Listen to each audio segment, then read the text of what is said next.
Lying here in Jersey, fighting villains from afar.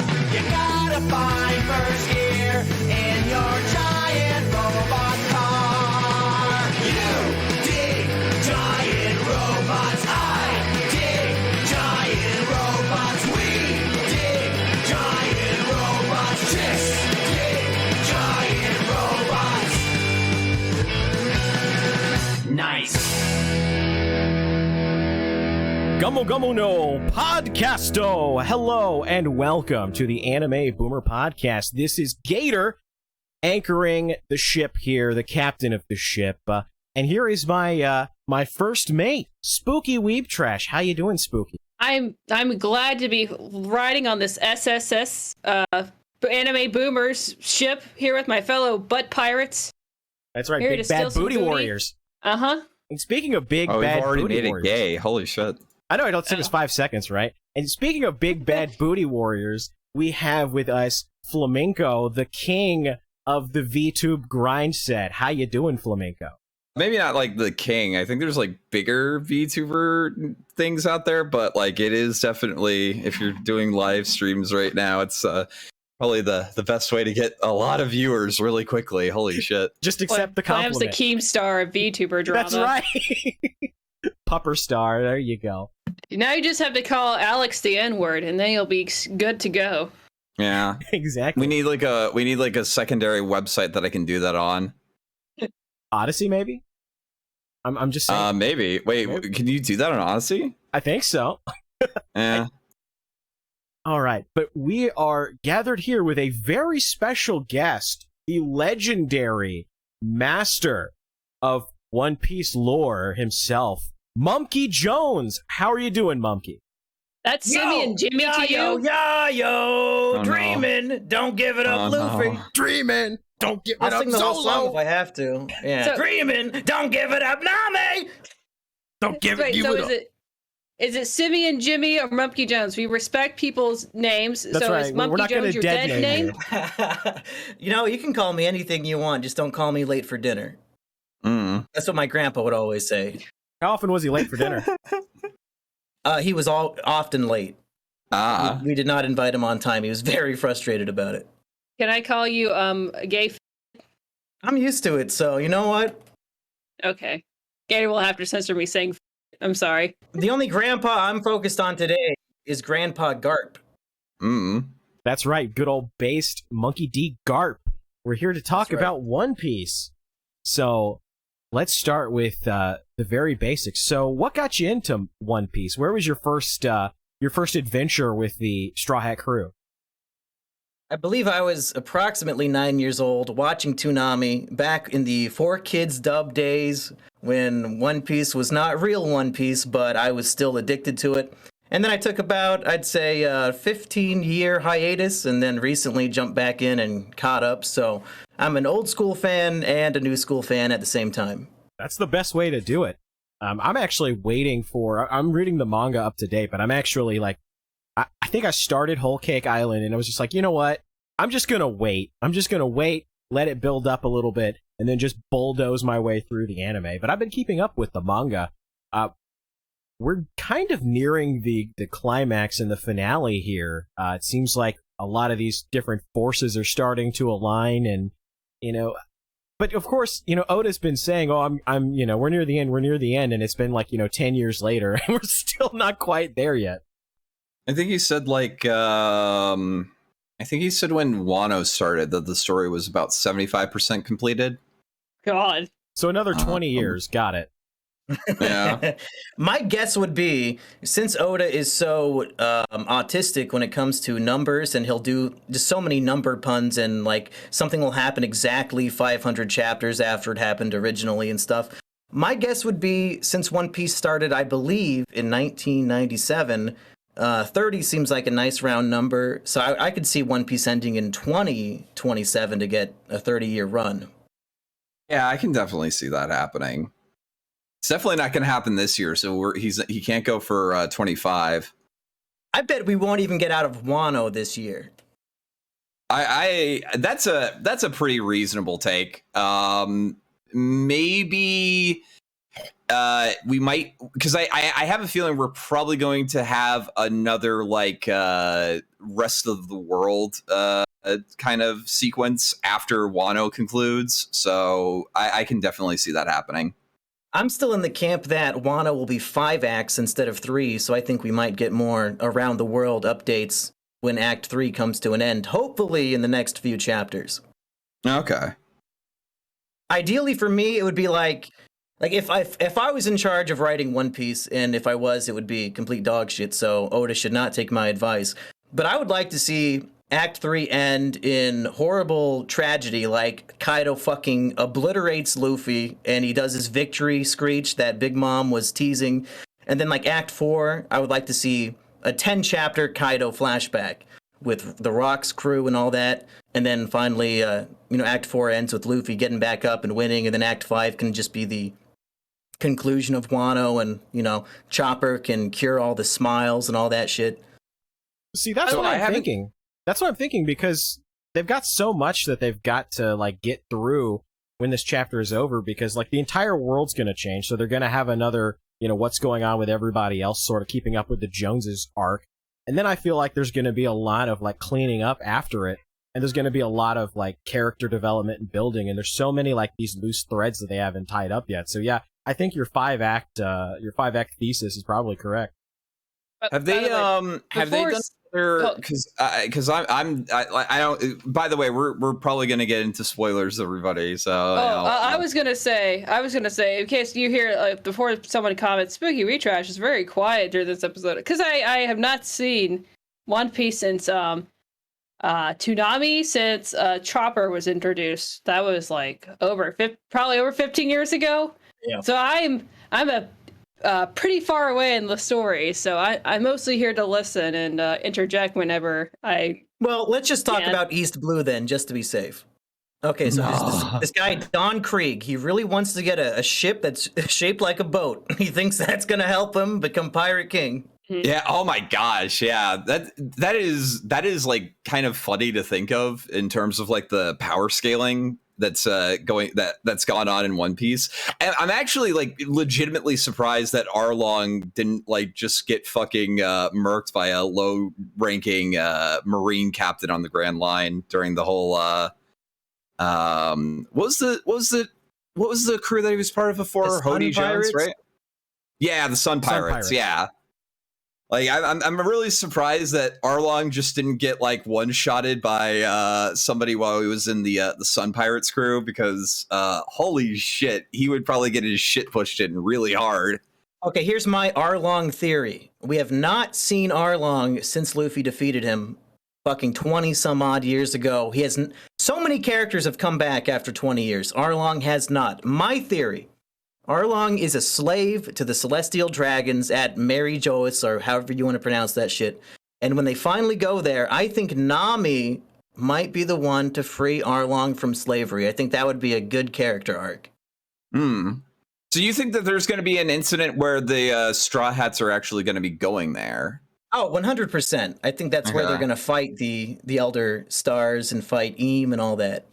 Because just in terms of like progression, they're like probably halfway through the New World, and I'm just wondering how they would like go back.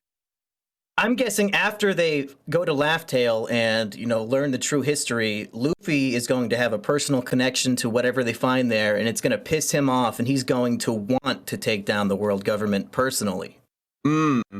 Yeah, that's like the interesting thing with like kind of the story elements that's been going on. Like largely, Luffy has like very little reason to give a shit about the broader world government plots. It's just generally whenever they fuck with him, he gets really pissed off about it. When they fuck with his friends, especially, he'll do anything to. So I think if the world government did, kidnap Sabo, because we know something bad happened to Luffy's brother Sabo recently, but we don't know what. Maybe we'll have a Marineford 2 situation, although I really hope Oda does not repeat the same exact thing again, but who knows? Wait, is that the really hot Luffy's brother, the guy who does flame, or is that guy the one that died? That's Ace. Ace is the one who They both do flame. They both do flame, but Ace died, and then his devil fruit got I guess inherited by his adoptive brother Sabo. Oh, okay. You see, well, is Sabo just as hot as Ace, or is Sabo kind of looks like Sanji. Oh, Yeah, but with a really cool scar on his eye. So He's like steampunk Sanji. yeah, he fights with like a big metal pipe Yeah, and he's got goggles and shit. Here, I'll bring up a picture of him. and a top hat. Yeah, Sabo's design really is kind of steampunky. Without like the really obnoxious shit that you see with steampunk. Top head autist, I see. Look, Ace is so much better. I'm judging this just on the most shallow way possible. No, so you're right. Ace is better. I don't really like Sabo. Sabo feels a little tacked on. Like Sabo gets introduced like right after Ace dies in a flashback, and then it's like a fake out. Oh, he got killed, but like, there's no fucking way you're gonna show us all this shit, and then Sabo just fucking dies. There's no way. Yeah. And yeah, Luffy gets to meet up with him because Luffy wanted to stop Ace's devil fruit from being inherited by somebody he didn't like, I guess.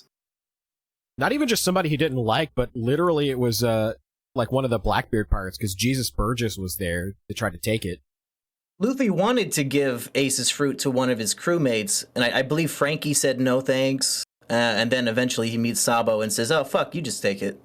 Yeah, I think it was more. I actually don't know. Did he really want to give it to like one of the crewmates? He offered it to Franky, and Franky said, "I'd rather keep my ability to swim."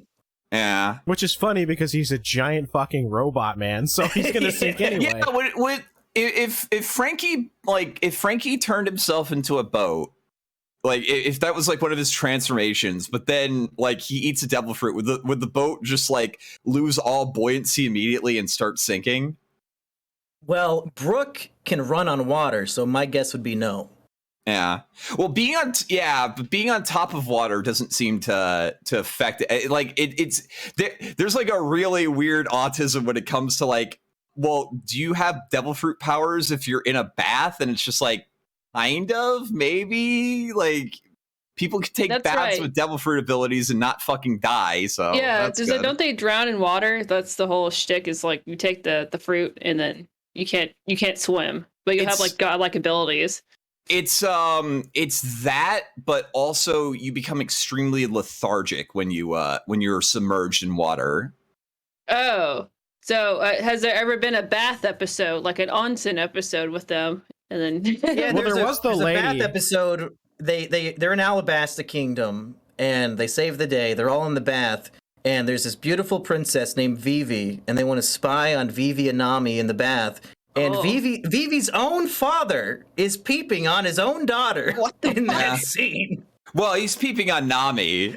Well, they're together.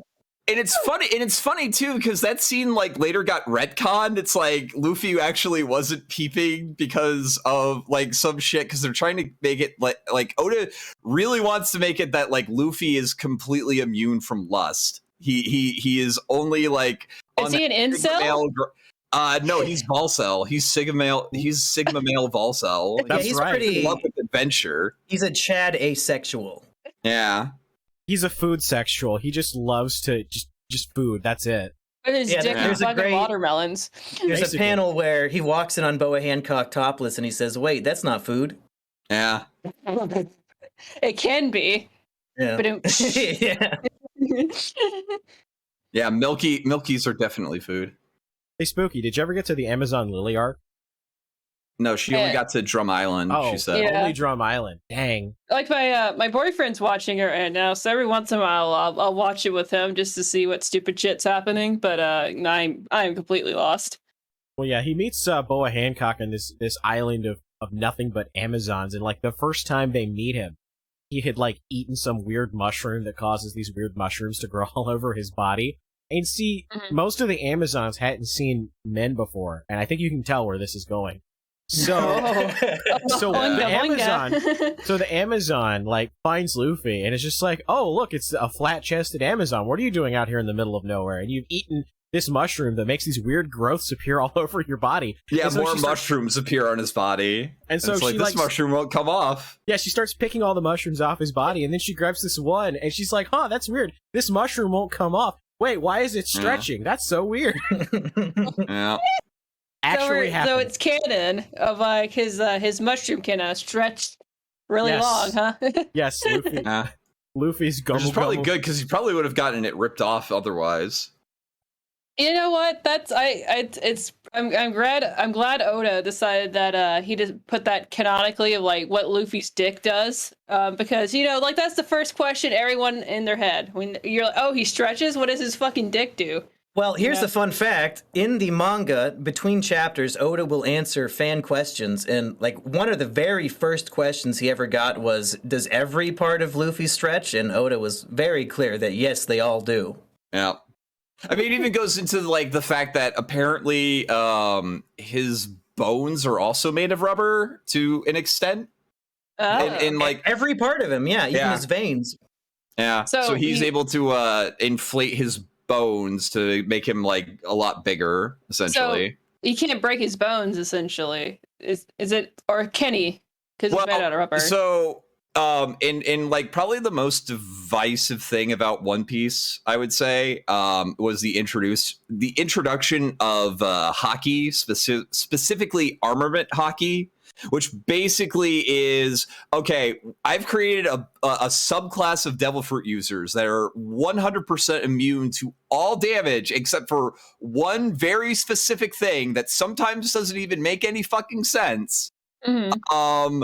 I need to figure out a way to like fix this, and it's basically you attack their spirit and it causes physical damage to them, even if like they would otherwise be immune to it due to their physiognomy.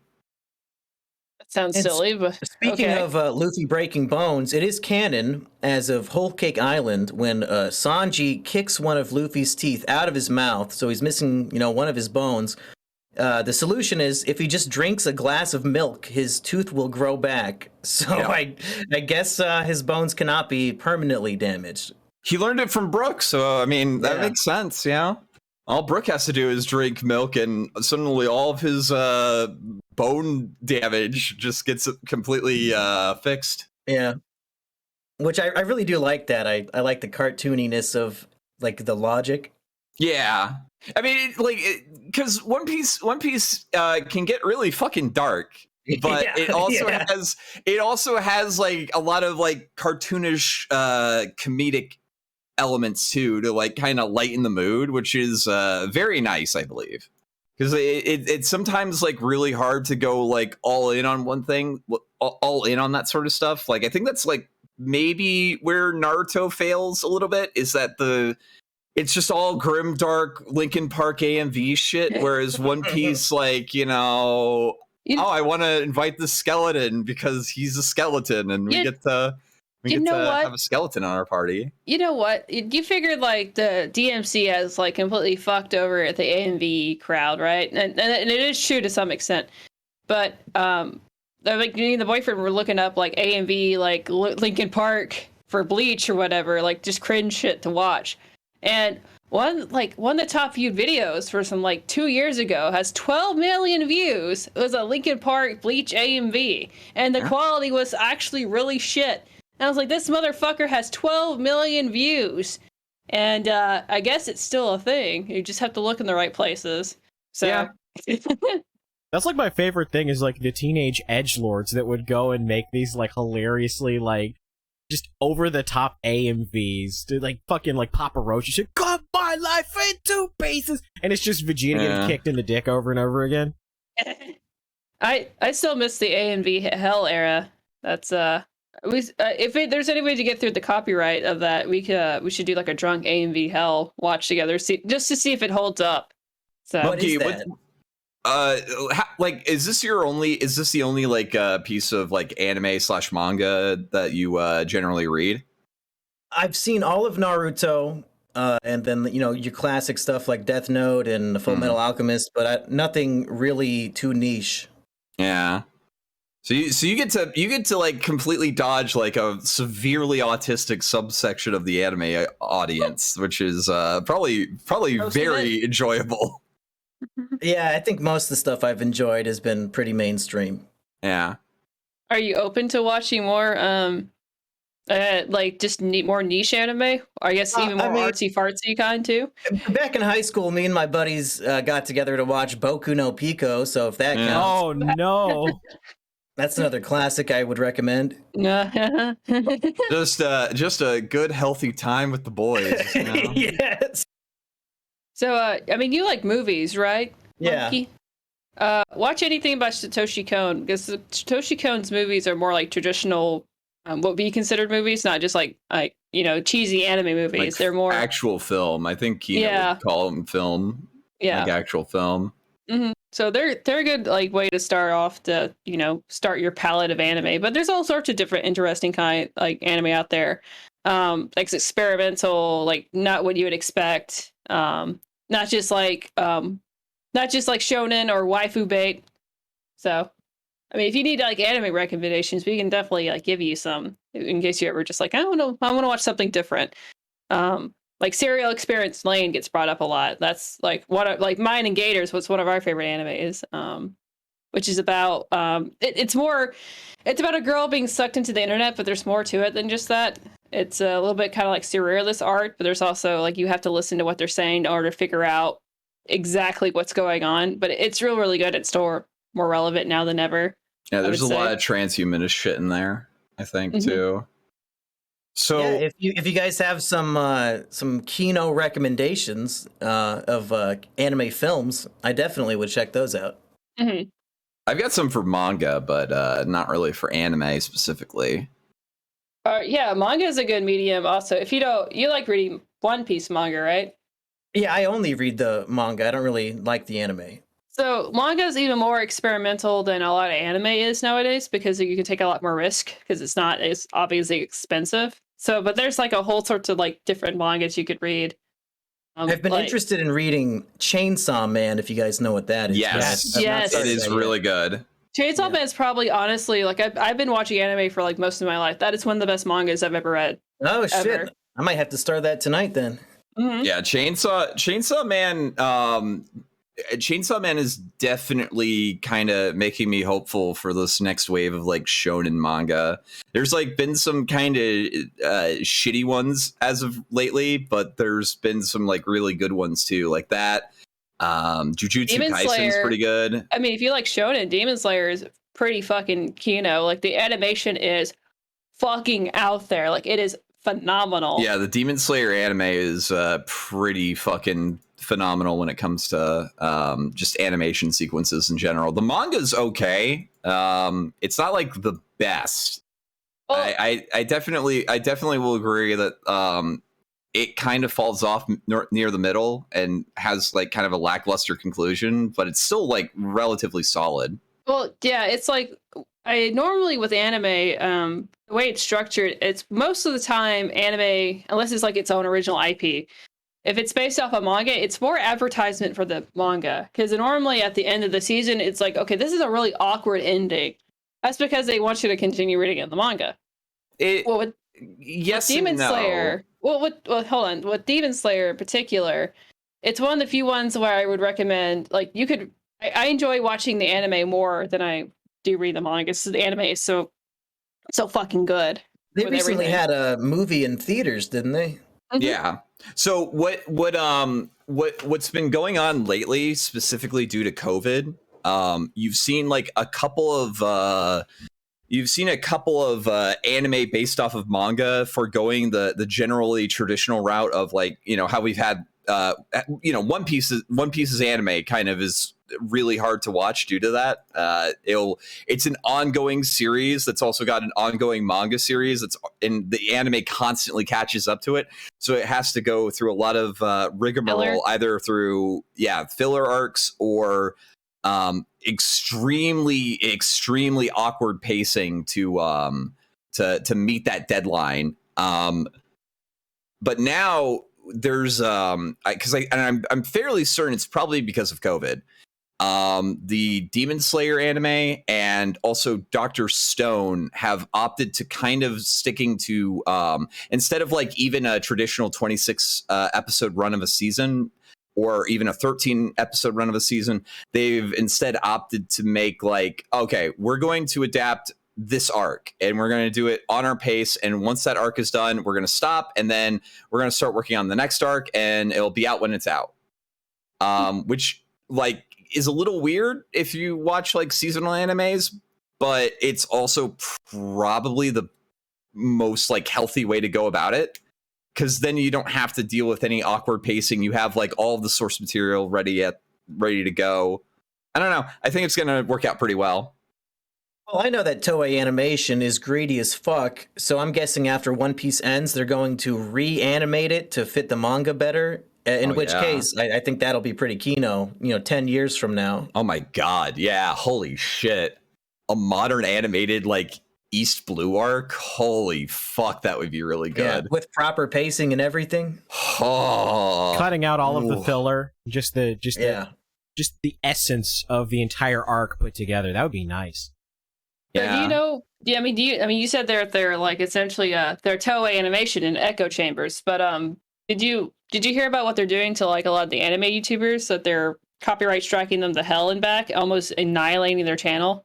Yeah, I followed the Totally Not Mark drama because I do watch his One Piece videos and his Naruto videos. And yeah, it's bullshit. Like, fuck those people. There's no justifying it. He said that we should boycott them, and I agreed, and then he kind of cucked and said, no, I didn't mean it. Don't boycott them. Oh, no. Well, I think that could risk potential sponsorships, because if you're getting sponsored by an anime streaming website, then saying that you should pirate anime, it would be well, not very last time I good checked, luck. Totally Not Mark is only sponsored by like fucking Shave Your Balls and that kind of stuff. So Sponsored by Shave Your Balls. yeah, I think that's what they're called. It's manscaping, but that's essentially what it is. Yeah. They should just take that URL, shaveyourballs.com. I think they might have it. Yeah, hold on.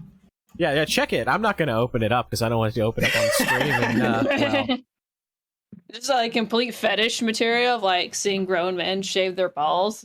Maybe that's a thing people jerk off to. I don't know. I haven't looked that up. Wow, it is not a registered domain. You can buy it for $2,595. Oh my god, that's honestly that company should. Yeah. Well, that's yearly though. That's yearly. Mumpkey, you should buy it. Just redirect it to your website, your YouTube channel. Yeah. I'll get right on that. Just hashtag shave your balls. There you go. Mm-hmm. See, they should be paying you for this advice. Yeah, they should. I'll send them an email. Speaking Send of them an email, ask for a check. Yeah, there you go. Yeah. So speaking of email, I actually emailed you as inviting you onto our podcast. I don't know if you ever check your email, but but it should be on there. I was like, Anime Boomers Podcast.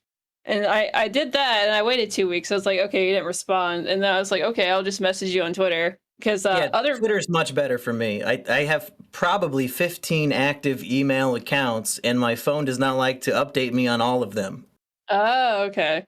Yeah, like it was on a lot. So I noticed that you and Kino, you guys share a lot of the same audiences. And they were like, yeah, you just message Monkey and say, hey, you want to come on and talk about One Piece for 2 hours? And he'll probably say yes. And that's exactly what I said for Beta. You said yes. So. Yeah, that's all it takes. That's just the secret to success. You just ask somebody and then hope to God they say yes. That's been our secret, and so far we haven't gotten a no yet. Yeah, we got a maybe. I might have. Yeah. From Turkey Tom. It works sometimes. He was just like, I don't know what. Give me $10,000. Well, does Turkey Tom even watch anime? Yeah, or he just lust after anime pussy. Because I know he retweets anime girls. I don't know if he like watches anime though. Maybe that's the thing. That's the thing I've noticed a lot of Zoomers. It's like they like anime aesthetic, but not a whole lot of them watch like anime itself. What is the purpose Tom of has definitely watched Death retweeting? Note. Why does he retweet anime girls? Why would you do that? He wants to fuck them. Big anime titties. You want everybody who follows you to see which anime girl you want to fuck?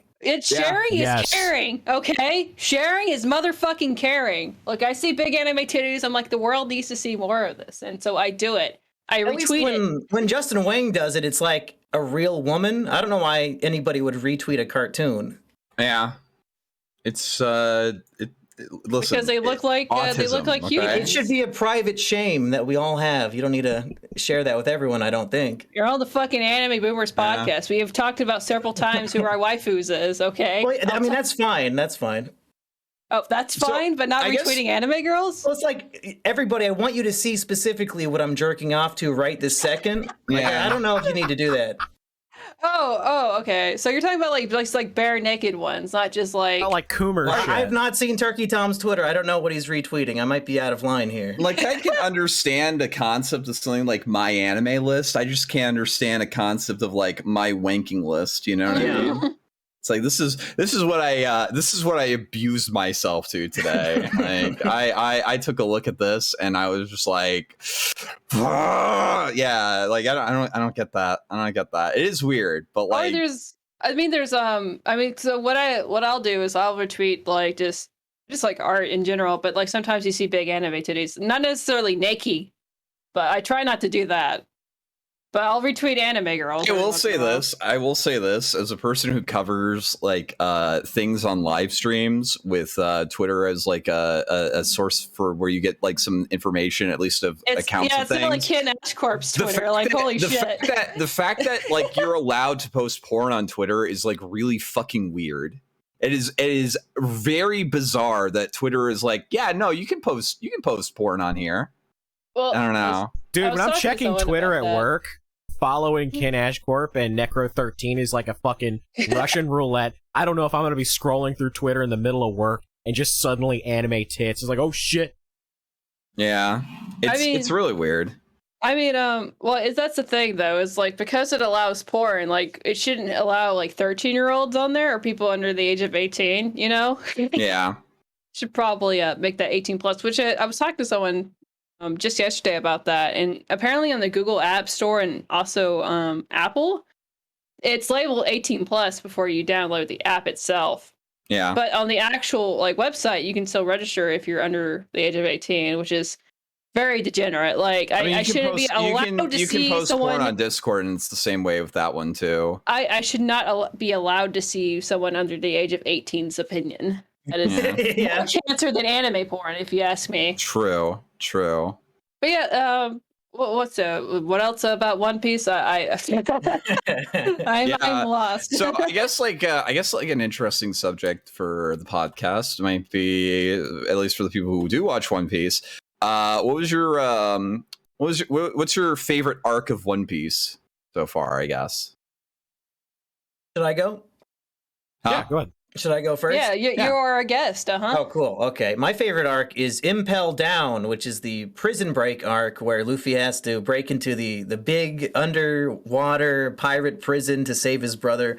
And he teams up with all the enemies who he defeated in the past who are now locked up. I just think it's pure Kino. And Bon Clay, Mr. 2, in that arc, he transcends any other character I've ever seen and became the absolute GOAT. And I think of all the ones of all the arcs, I've reread that one the most. What do you think of the sort of fake out death for him? Do you think that was like a Pell situation, or do you think that was always as intended?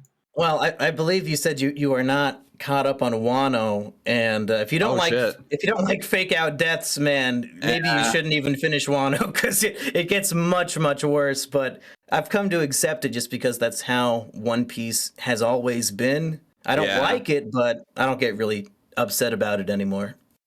Yeah. That is like the common staple for a lot of like how Oda builds up tension in stories is generally, oh well, this character died, but no, he didn't really. It was just drama baiting. I think it might be more of a show of their willpower to overcome things like even death. Like that blow should have killed me, but I'm in the right and you're in the wrong. And I'm so determined and motivated to protect these people or to fulfill my old friend's dream or whatever the fuck that I can literally withstand a death blow to defeat you. But I can see why most people would not like that interpretation and think that it's just shitty writing, and it just might be. I don't think it's shitty writing. It's just it's a trope that Oda really likes to lean in on, like a lot. Yeah. Like any time a character dies in One Piece, it's like unless you see the body, then they're not dead probably. If it's not a flashback, they're probably not dead. Yeah. And even then, Sabo survived. Yeah. Well, again, you have to actually see the body, I feel. Because So is One Piece like because I noticed they do this like a lot in comic books, like Western comic books. Is it kind of like a drama where like X people come back and they're like, I am risen for the dead, and it's almost like a long drama, or is it? There is one character that has died and came back to life. Okay, so it's not like Dragon Ball where that happens quite often. No, when people die when they're killed on One Piece, except for Brook, but that was an extremely specific circumstance. Brook was dead for a full year until his soul finally found his body again. Yeah. That's a funny thing you have to clarify with anime. No, they died when they're dead. Brook was a pirate that that ate a devil fruit, but like didn't know what it did, and everyone just assumed it was a dud, but he still couldn't swim. And then his entire crew gets wiped out, and he dies too. But then it turns out that his ability is actually his soul is able to detach from his body. I think Brook's devil fruit ability is probably like the most confusing one, and Brook got lost. Like his soul got lost searching for his body for about a year, to the point that his body decayed into a skeleton. But then his soul is able to animate the skeleton, and it's, I think, able to act like a normal body for the most part. Like he's able to see even though he doesn't have eyes. He's able to eat even though he doesn't have like a tongue or a digestive system. He feels pain even though he has no nerve endings. Things like that. Yeah. I see. Yeah. Does he have a mouth that he must scream? Yeah. Yes, and he goes, yo. And also there might be some weird autism with Ryoma, I think, right? Because apparently he has something to do with Wano. I haven't read up to that point yet, though. Ryoma, the samurai who Zoro fought at Thriller Bark. Yeah, he's a famous Wano samurai who slayed a dragon. Ah, okay. And a little piece of insight: before Oda wrote One Piece, he wrote a one-chapter thing called Monster, and it was about a samurai who looks exactly like Zoro who slays a dragon. So I think it might actually be canon, and that's just the story of Ryuma 500 years ago. But I don't know. Or like a character that looks like him. Because that's actually, I think, like the one Straw Hat that we don't have like a definitive backstory on, like aside from his motivations. Zoro? Oh, you gotta catch up on Wano. Out. Oh shit! Find out. Fuck. Yeah, I'm gonna. Fuck. Wano is honestly in my top 3. If I had to get my top 3 right now, it's Alabasta, just because Crocodile was such a great fucking villain. I love that arc start to finish. Wano is number 2.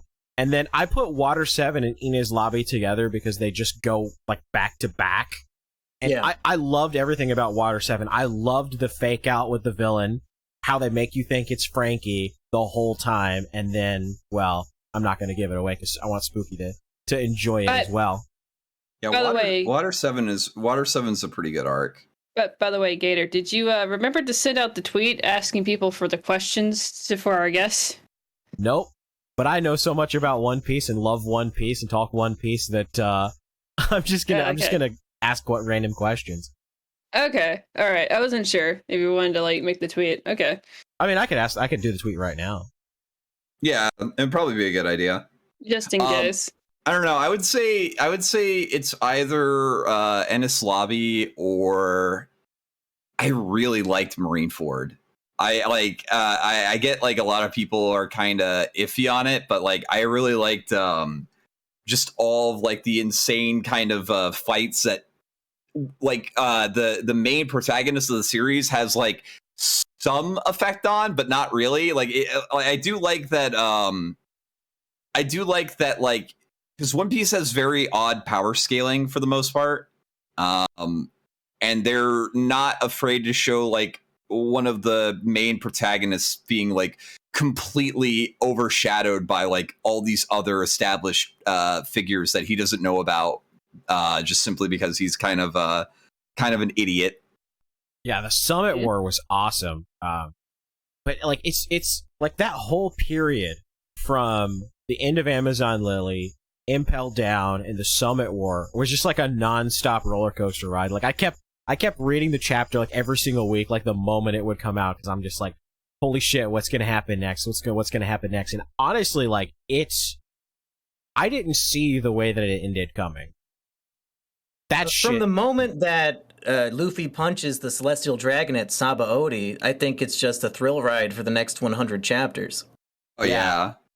Yeah, because like you go into that arc and it's like what was it? Like there was like a really kind of underwhelming aspect that kind of foreshadows some stuff like right before that big arc starts with like Luffy kind of does the Shank stare that we saw at the beginning of the series, and there's like this weird thing where apparently Sanji has like a bounty on him, but it's only for alive, and the guy that and it's all a composite sketch, and or no Sanji's wanted poster is just a composite sketch, because the guy who was going to take the photo apparently like forgot that he had the lens cap on. Right. And it later becomes like a big plot point, which is kind of funny. But there's also this guy that looks exactly like Sanji's really fucking fucked up composite sketch, and he's like all pissed off because he's got bounty hunters after him now, and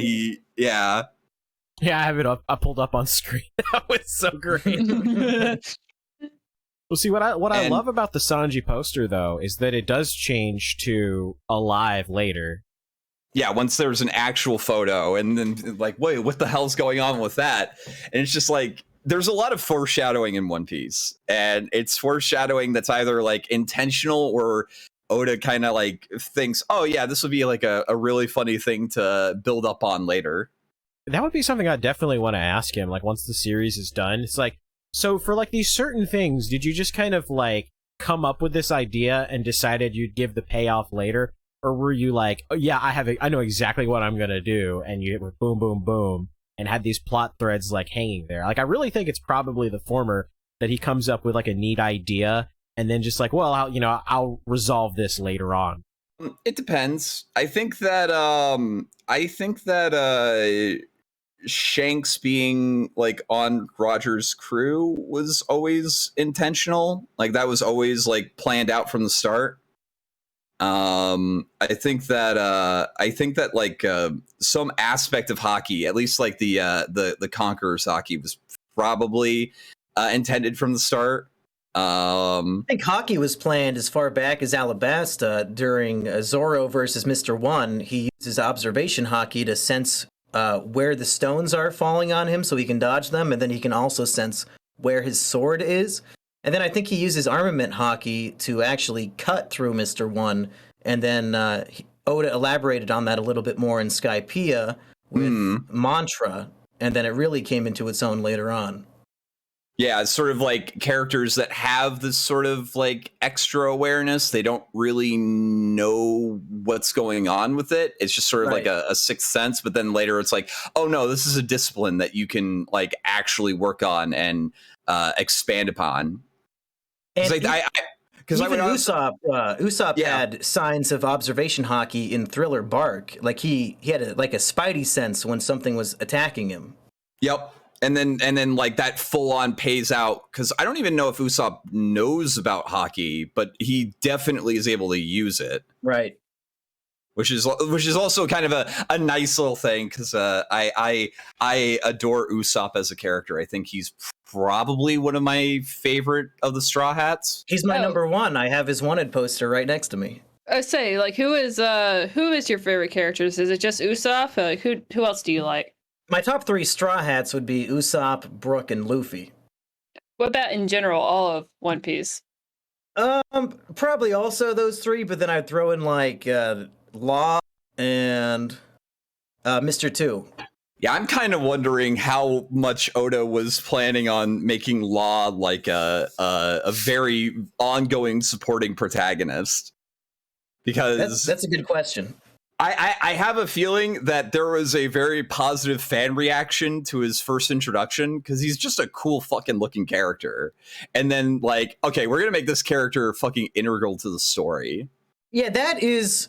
So I'm a little bit worried because when Law was introduced, they did like right after all the supernovas were introduced in Sabo Odi, they did a popularity poll, and Law was like fucking top 10 immediately, and I think that motivated Oda to really focus on the character because he was a fan favorite.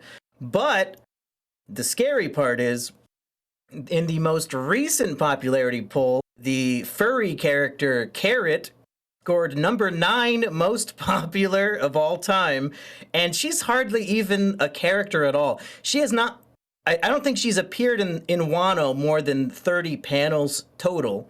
So I'm worried that Oda might see her huge popularity and decide to make her a Straw Hat just based on that, and I really fucking hope not. Oh no.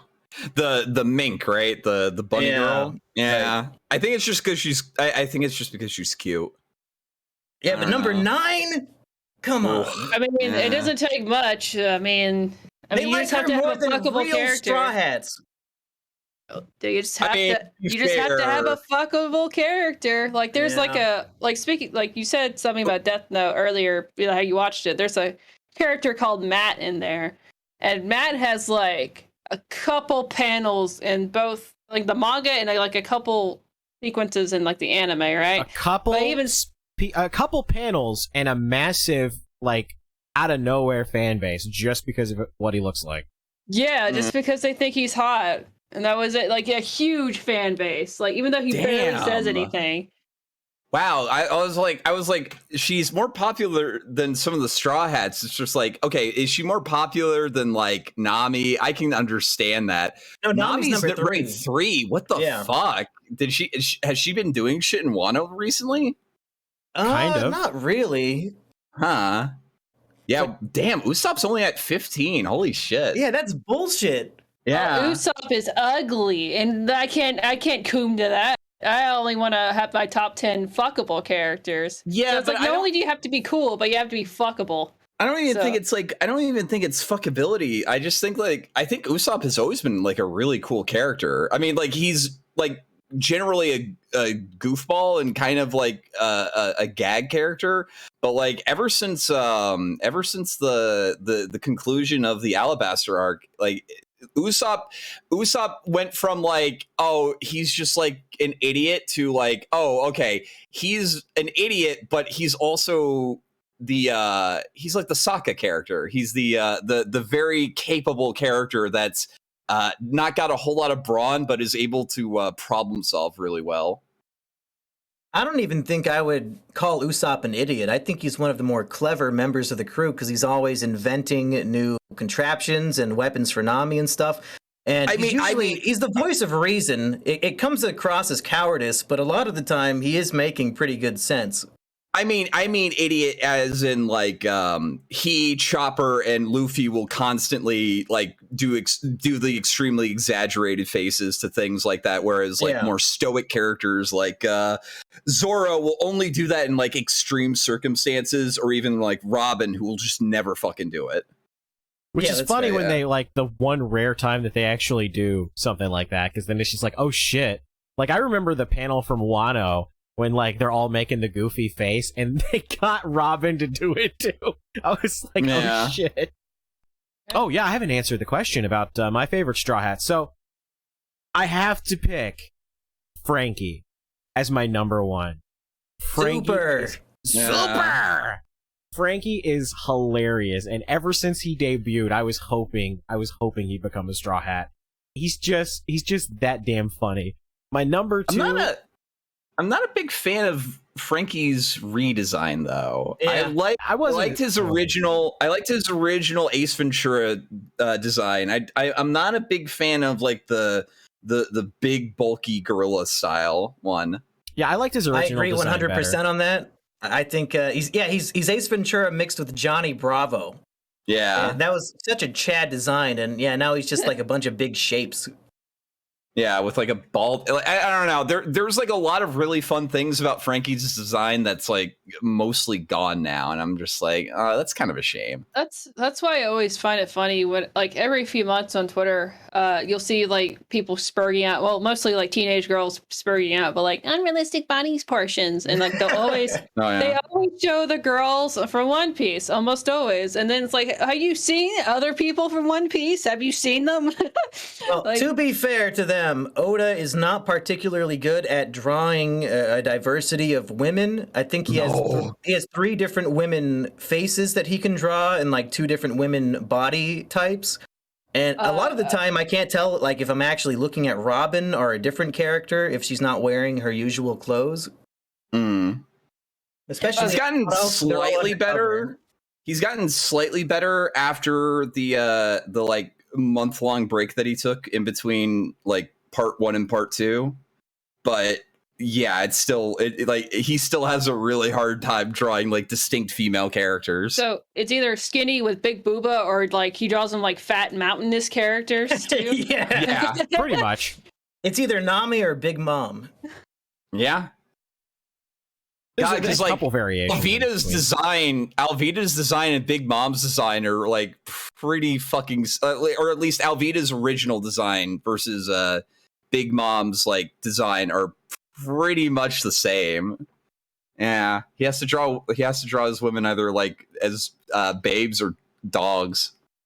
Babes or dogs. There's only 2 ways of treating women, I guess. I mean, I learned how to treat women through CRP, so he tells me to treat women like dogs, and that's the way to go. Whereas, like, I can still remember, I can distinctly remember, like, the 2 rival chefs that Sanji worked with on the Barade. Like, the really, like, weird-looking kind of pear-shaped face guy and the one with the sunglasses. I can distinctly remember... Yeah, I can distinctly remember their faces a lot more than like I don't know, fucking Lily or Amazon Lily. Yeah, like Rebecca from Dressrosa. What's it called? Yeah, like she and Vivi, aside from like a different haircut and different clothes, are completely like I couldn't really tell you what makes them distinctive. If you just posted the picture of their face without anything else, with no color, you may not be able to tell which one is which. Yeah. But like now he's gotten a lot better about, like, especially like in Wano, like there's so many different female characters and they all kind of have their own little unique looks to them. It only took him like what, 25 years? 1,000 chapters. Hey, look.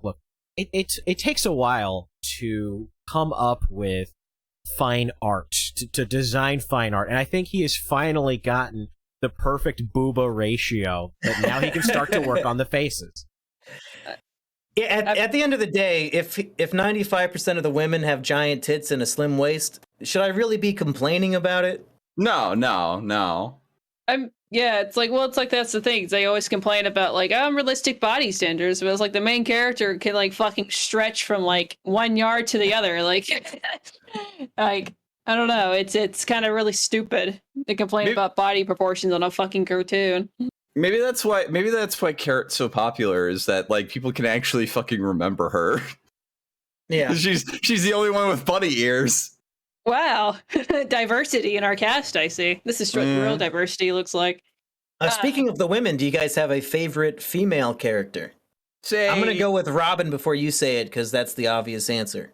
No, I would say Perona. I think Perona, she's up Perona there. is probably the most interesting in terms of like design and also in terms of like abilities. Oh, okay. Well, So Nico you guys just are wants saying his goth GF. That's what it is. you guys are saying Luffy's also. Is there any women on there to lust after his stretchy rubber dick? Oh, yes, a lot there of is. them. Beautiful woman in the world. That's Literally. her epithet, is that she is the most beautiful woman in the world, and she really wants to be a trad waifu to Luffy, who literally just doesn't give a shit. For the longest powers. So if a man is attracted to her, they turn into stone, and Luffy, being asexual, is the only man who has never been attracted to her, and that's why she wants him. Wow. Well, that, and also he like risked his life to like to shield her. It was her sister's back, right? Because he could tell it's like they really didn't want what was on their back to be seen, and she was like really moved by that. Yeah, their slave tattoo. Yeah. And I did like that little transition, like as a way in which to convey like the characters and how they've like grown over the 2-year time skip. Because at the beginning, Luffy is completely oblivious that Hancock wants like to marry him, but after he leaves her after the 2-year time skip, he's just like flat out saying, "I'm not gonna marry you, by the way. Stop asking." She doesn't listen, but like I found that really funny. Well, if Luffy does end up at the end of the series having a romantic relationship, I don't even think it would be with Hancock. I think Nami and Luffy would end up together more than anybody else. Yeah, I kind of wonder if that's what they were going for, because there is like that sort of scene at the end of the or like right up to the conclusion of Arlong, like the final conflict of Arlong, where I could definitely see where people are getting that from. Either that or Robin. I don't know. It's really weird. Robin's much older than Luffy. I don't think they would hook up. I think Robin would have a much more likelihood to hook up with somebody like a Franky, even though that's like weird as shit. But she's also kind of weird. They do hang out a lot. Yeah. Isn't Robin the hashtag girl boss of like the Straw Hats, I guess? Yeah. She's like the depressed, suicidal, cynical one. She's the suicide girl. The much more stoic one. Oh, yeah. So she's a goth GF. Okay. Like Nami is a lot more likely to engage in like the gags that will happen in between like, you know, major conflicts or whatever, because they like to lighten up the load every so often. And Nami, along with like being extremely greedy and money hungry, like it has like a lot more comedic things than like Robin, who's more likely to be seen just kind of like quietly reading and enjoying the nice afternoon. So Nami's the girl boss because she's greedy and obsessed with money, I say. Yeah, I would say that. I think Robin, I don't think you're giving her enough comedic credit because it's more dry. She has the dark sense of humor. She's always making the worst assumptions. Like they'll say, "Oh, where's Sanji? Is he missing?" And she'll say, "Oh, he's probably dead. He probably drowned." That's true. That's true. Like, you're right. You're right. Because like, there's more than just silly humor in One Piece. There's also like, you know, there's all sorts of shit. Like to the point that I think Usopp has like the 3rd highest bounty in One Piece, right? Of the main crew, I think God Usopp, I have it right here. He's at 200 million berries. I don't know if there's a... What is Sanji's right now? Because Sanji's is at like... I think Sanji's is at like... I want to say it's up at that point. I'm not entirely sure. Currently, Sanji's is higher than Zoro's, but I'm guessing after Wano... definitely. All 3 of them are going to be over 1 billion, but I'm not sure if Sanji's going to maintain his advantage. So, because Spooky might not know this, like after one of the, I'd say like close to the midpoint of the series, every Straw Hat has a bounty on their head. Right after Enies Lobby. Okay. Yeah, and generally, bounties are, I guess, like the closest thing that One Piece has to like power scaling or power levels or some shit like that. It's not like completely accurate, but it gives like a good idea of how infamous the character is in the world, and kind of gives you a gauge of like how strong and how much like they influence the world or whatever. You've got like some that are like super serious, like Robin, who had like an 80 million bounty when Luffy starting off was like 30 million, and she's had that since she was like 12 years old. Then you've got like joke ones like Chopper's bounty, which was originally 50 because they thought that Chopper was just a pet. I mean, he is kinda to an extent, right? Yeah. He is the animal on the cruise ship. And you get like it'll shift from time to time just simply due to different world events, and Usopp has like a very, very high bounty because he didn't really do a like a massive feat as like he did originally by like burning down the world flag with his slingshot. This one was more, I guess he kind of led a cult of personality around himself that like all these like disparate pirate criminals like all saw him as like the big cheese, which I think also happened to what's his name? Buggy. Like Buggy has like this big position because like all these different criminals thought he was just the hot shit and he just kept it going forever. It's just a funny running gag. I see. Well, like I've never took power scaling. Like I've always thought it was the most retarded autistic shit because 99% of all shonens will always try to like bullshit their way out of like whatever previous like power scaling rules they have to begin with. Like that always happens in anime. So it's like it's not even worth debating over. But as far as like that, I think that would make more sense, like based on the story, like what they do and how infamous they are, other than just like, oh, this guy is like a superpower god, but then he also does this other superpower god thing that overpowers his other super god power abilities, and it's retarded. But it does so. I mean, I know they're pirates, but this and they're like they steal money, but like how often do they actually steal shit, or is it so much just like their antics get them to accidentally?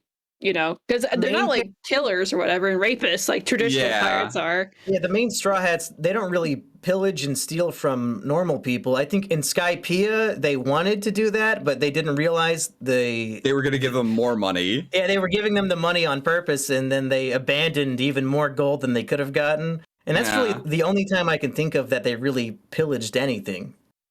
Yeah, it'd be funny if it's just like, okay, I'm going to end in One Piece with a rape arc where everyone's a rapist.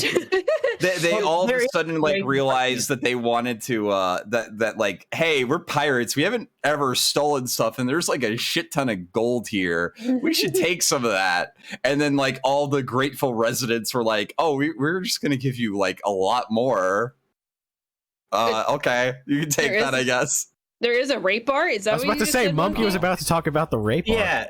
Yeah, there's a few rape implications in One Piece. One is in Thriller Bark when Nami's in the shower and there's this guy named Absalom who has the devil fruit. He can turn invisible. Oh, no! He basically rapes Nami in the shower until Usopp and Chopper come in to stop him.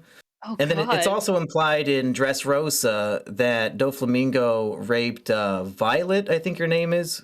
So. Yeah, I think so. Violet. Or Viola. So there's, I mean, like One Piece has like brutal slavery, and like if you go to Law's flashback, like the government fucking massacred his entire town with some illness. Like there's a lot of fucked up shit in this goofy pirate cartoon. Wow, I didn't know that. Yeah, it gets pretty brutal. Oh yeah, it was Viola instead of Violet. Violet was her like fake name or whatever. Yeah. Well, is there any questions people responded to your tweet, Gator? Yeah, there's one from Commissar Kane on Twitter says, did Haki ruin power scaling in One Piece? I think we kind of sort of went over that. No, I would say it. I would say it like fixed the problems inherent with Logia.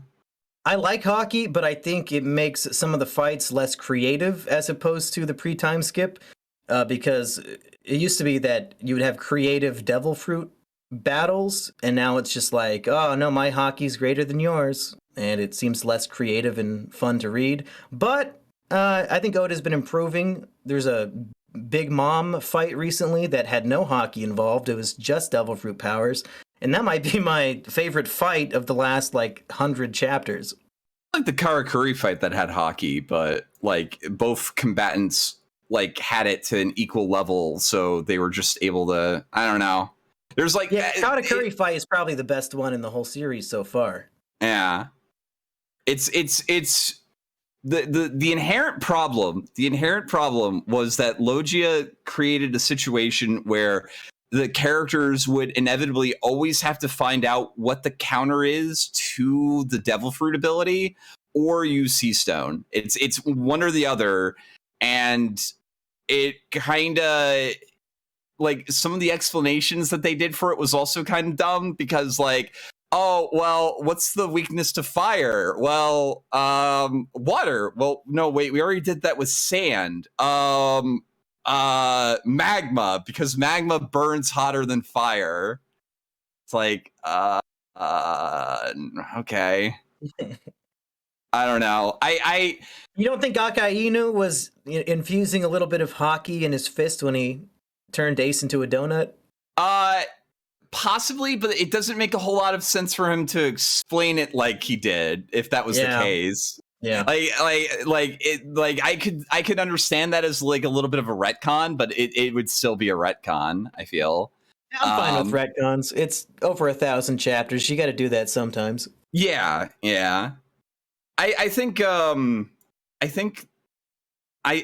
that One Piece fights would be kind of unmanageable with it, and it kind of makes the non-Logias like have a reason to be as feared as they are, because I don't think there's a single emperor that has a Logia power aside from Blackbeard, and he doesn't have like a standard Logia ability.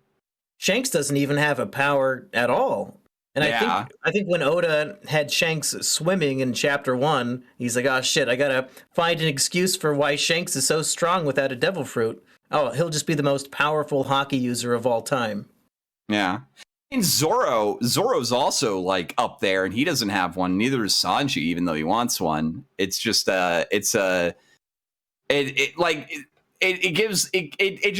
basically, I think, fixes some of the problems that would have come down later down the road. Because there's really no explanation as to like why Logia is not like the dominant power otherwise. Because like up until that point too, all of the admirals were Logia users aside from Sengoku. And then you get the blind one, which I think he's not, right? He has gravity powers, Fujitora. Yeah. So it's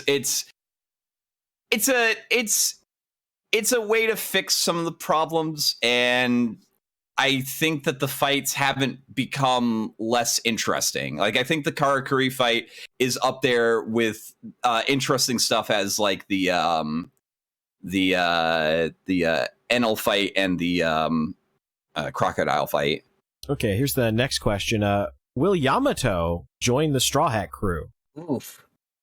Man, I don't know. I hope not, but it seems that's the way they want to go, especially with the brand new chapter that just came out literally today. We got a new piece of information that suggests perhaps Yamato will join the crew. Really? Because there's this character named Odin who was with Gold Roger when they went to Laugh-Tale, and he had a logbook. And Yamato now owns the logbook and has been reading all of Odin's writings. So the fan base is like, well, Yamato can't join the crew because Yamato knows the spoilers. Yamato has read the logbook. Yamato surely knows what the One Piece is. They can't join the crew.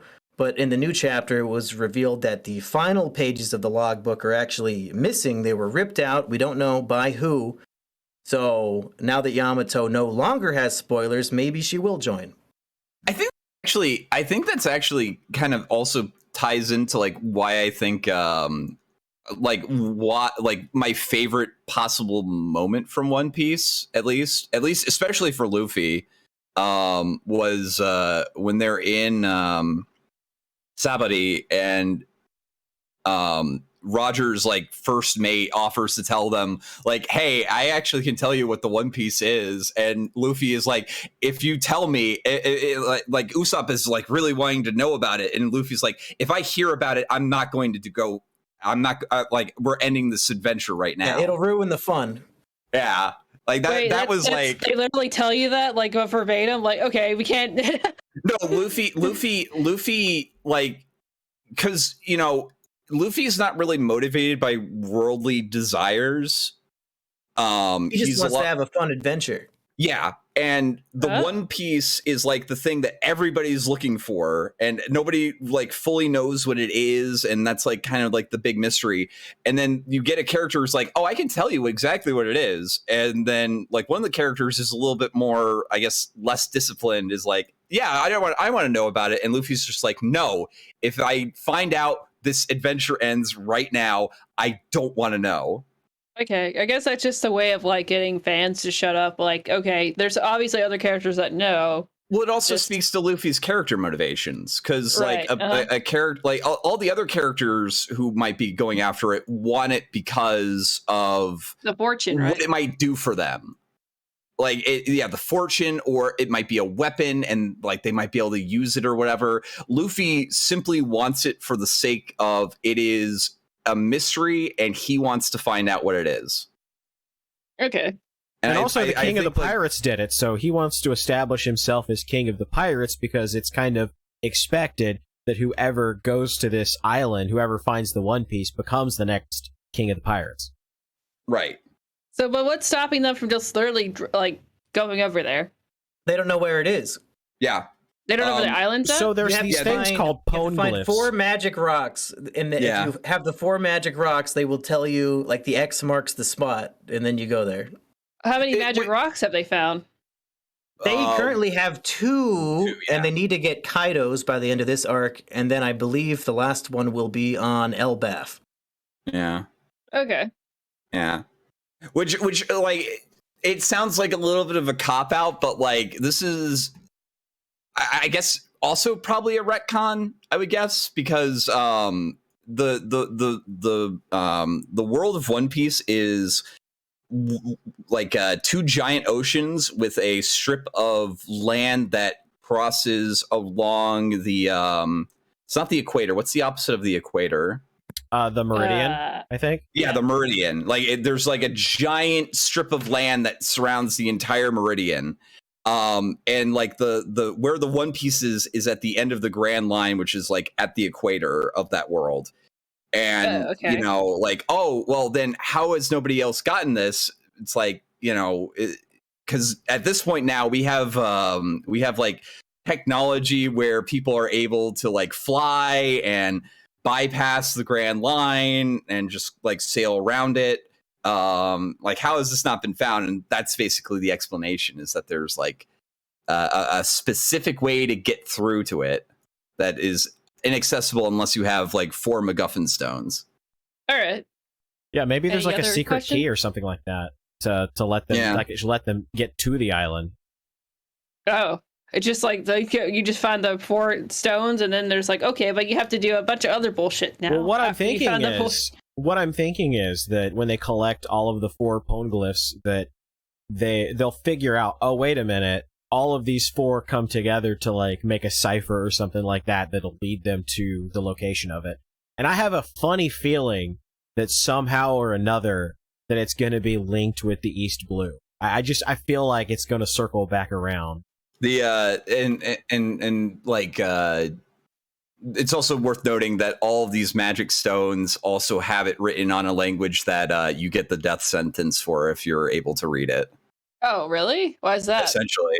Well, so the scholars of Ohara, where the crew member Robin hails from, they were genocided for researching how to read these things, and she's like the only survivor. So she might be the only person on Earth who can actually read this shit. Aside from like maybe people like Roger, if there's people like them who have like a distinct ability to read the quote unquote true nature of things. It's not like a direct translation, but it's what happened was Roger has an ability called the Voice of All Things, which we still do not know what that is. And the Poneglyphs evidently have a voice that called out to him. So that helped him seek it out. But when he was in Skypiea and he wanted to leave his engraved like message on the Poneglyph, he didn't know the language, so Odin had to write it for him. So I don't think he could actually read them. He could understand the gist of it. It's like, oh yeah, this is how I guess it's like this is how Roger did it, but like Robin is exceptional for being able to still read them. Yeah. People who are able to read these things are like exceptional. Which is why the entire world wants Robin desperately. Every single crew, the world government, all of them want Robin bad because she's literally like the only person that can read these things. And that's why she had an 80 million berry bounty when she was like 8 years old, just because she could read these fucking rocks. Yep. I see. There's just so much like great shit in One Piece that builds on itself. It's really fucking amazing. Well, that's good that he's like really good at planning this stuff out. Like where he's like, okay, I'm going to tell you a very specific piece of information that may not matter right now that will be relevant later. Because it's unlike, you know, let's say the competitors, which at the time would be like one Naruto or One Piece. It's like you could tell that they were just doing it on like the cusp. Like they were just, this is just okay. We're just going to add on bullshit with bullshit with bullshit and not really have any direction with like the characters. And yeah, that's what makes Oda so great, is that he began the story knowing how it was going to end. And you cannot say the same thing about Dragon Ball. You can't say that about Naruto. Like, if these were the endings they planned, then they fucked up from the beginning. But One Piece, since he knew the ending when he began, it only gets better and better as it goes on, because it's been building on itself in a logical story progression for 25 years. Like, the Naruto ending was so disappointing. The last 100 chapters, everybody hated it. And I feel like the author didn't really know what he was doing. I would argue Bleach was like astronomically worse, but it's still up there. Like, did you look at the... I've not seen Bleach yet, but I've heard some stories. Tite Kubo, like Bleach is one of those things that it starts off and it just has this fantastic so arc. Much fun. Oh, it's so great. It goes from like Monster of the Week to like this epic, you know, you like get really invested in some of these characters, and then one of those characters is like in trouble, so they've got to like go and like go save that person. And it's honestly, and you get to meet all these like different characters, and the fights are cool, and the art is awesome, and it's so great. Like that whole first arc, and then like the big major arc where they have to like, you know, cross over into the other side and whatever. Like all of that is fantastic, and I feel like that was kind of where he had the series plotted out. And then after that, it just happened to be so popular that he was like, well, I guess I have to write more now. And basically, he just rehashed the same arc over again with a different character. And then was just like, LOL, I don't know. Let's throw some other stuff in here. And, the Quincy's. I forgot about those. I have to write something about them. To defend Dragon Ball just a little bit, though, there is also an aspect of editorial meddling. Like a lot of people's complaints about the Cell arc kind of get explained when you realize that Oda had like 3 different plot things that were later then shifted because the editor told him to like, no, you can't do this. This isn't going to work. Oda or Toriyama? Toriyama. Well, with Bleach in particular, I don't think it was editorial. I think that was just Tite Kubo being a shithead, because what happened is like he forgot to add the characters, like their personality, and that was the biggest part that really made Bleach stand out, because Ichigo Kurosaki wasn't like some fucking loser that wanted to prove himself like a lot of shonen is. No, he was just like, I don't want to get involved with this shit. I have to fucking what is a fucking Shinigami? I have this power now? God damn it. I guess I have to deal with this. That was his whole attitude. He was like, I don't fucking care. I guess I have to deal with this shit. And then you have Rukia, who was like very on the book. Like, she has to prove herself. Like, she's more like a traditional like shonen character, because she takes everything very seriously. And then you have Ichigo, who's like, I don't fucking care. Fuck you. And then you see their relationship bloom. And then all these characters, they had like a purpose, and they were very different than what you typically think of like shonen characters, how they're supposed to behave. And that was gonna add up to something, but then he like erased their whole personality. So Ichigo went from like a typical school guy who didn't fucking care about anything to just, typical stoic, no personality character. Rukia turned into typical stoic, no personality character. There's this other girl who's like, her name's Orihime, which I really liked Orihime. She was supposed to be like a typical bimbo character who had a crush on Ichigo. And that would have been interesting, because her whole character was her brother died. And you get to see her go from kind of an insecure girl to like someone that can actually help protect and heal the rest of everybody else when needed. And so she had like a purpose to be there. And she was also like charismatic bimbo, but then she just turned into girl character, insert girl character here. And that was her role, was to be girl character. And it really just, it changed them completely after the first arc. And even like the Shinigami, they all had their own distinct personalities too. They were charismatic in their own way too. Like I still love what's his name? Is it King? Oh, I have to look up their fucking names. Hold on, 1 minute. Yeah. Shinigami. It's his name starts with Kin. Let's see. Kinkaku. What is it? Shinigami. Kinkaku, the bald one, right, with the spear. No. Hold on. Wait, you guys continue with your conversation while I look it up. But yeah, like, so yeah, but I think that Oda kind of has like Oda kind of gets to do what he wants now. I believe, though. I think he's largely independent from like editorial meddling. Kenpachi's Zaraki. Yeah. Yes, Kenpachi's one of my favorites from the Bleach because Kenpachi's he's cool. fucking awesome. Yeah. I think one of my favorite scenes with Kenpachi was just like when he has like he always has the sword in one hand, and then he's like sitting there complaining about how the Yamamoto, or like I think that was his name, the general, the main guy, was like always trying to teach him how to use a sword properly, and he's just sitting there complaining about it. He's like, man, I'm gonna have to actually do this, and he puts his other hand on it and just like yeets a motherfucker with his sword because of it. Who's the one of my favorite relationships is like the relationship he had with, what is the captain, her name, where she was known for like being a healer? Unohana. Yeah, Unohana. Yeah. And then she was actually like what was it? Is it Kenpachi like the name that you earn when you're a fucking serial killer? Essentially, it's the 11th squad is like the direct combat squad, and she used to be the head of it, and it was also Kenpachi. Yeah. And then they had like a weird relationship where like she really cared about him, and she was actually a really fucking dark character. But then she decided to be like, okay, I'm going to retire being a fucking super killer and just be like a healer from the side. And she like. I couldn't tell if he was going for more of like a mommy-son kind of relationship, or if it was a lot more, would probably fuck. I couldn't tell, but like there was so much you could build on that relationship, but he just didn't. It just ended with a fight scene that, and yeah. But it's little stuff like that Bleach does. Like they just have negative character development after the first arc, and it just ruins it. Honestly, I really wish they had kind of done like the monster of the week for a little while longer, and then led into like the big story arc, and then maybe gone back to like the monster of the week stuff for just a little while, just kind of like pace the arcs out a little bit more.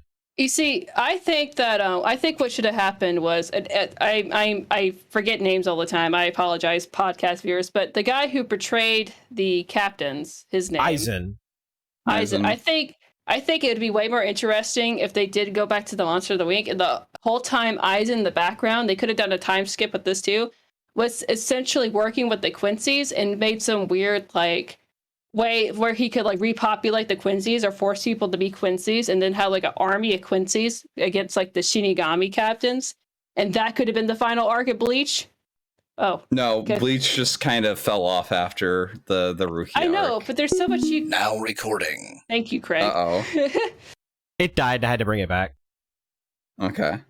But yeah, there's so much you could have done with Bleach that would have been interesting.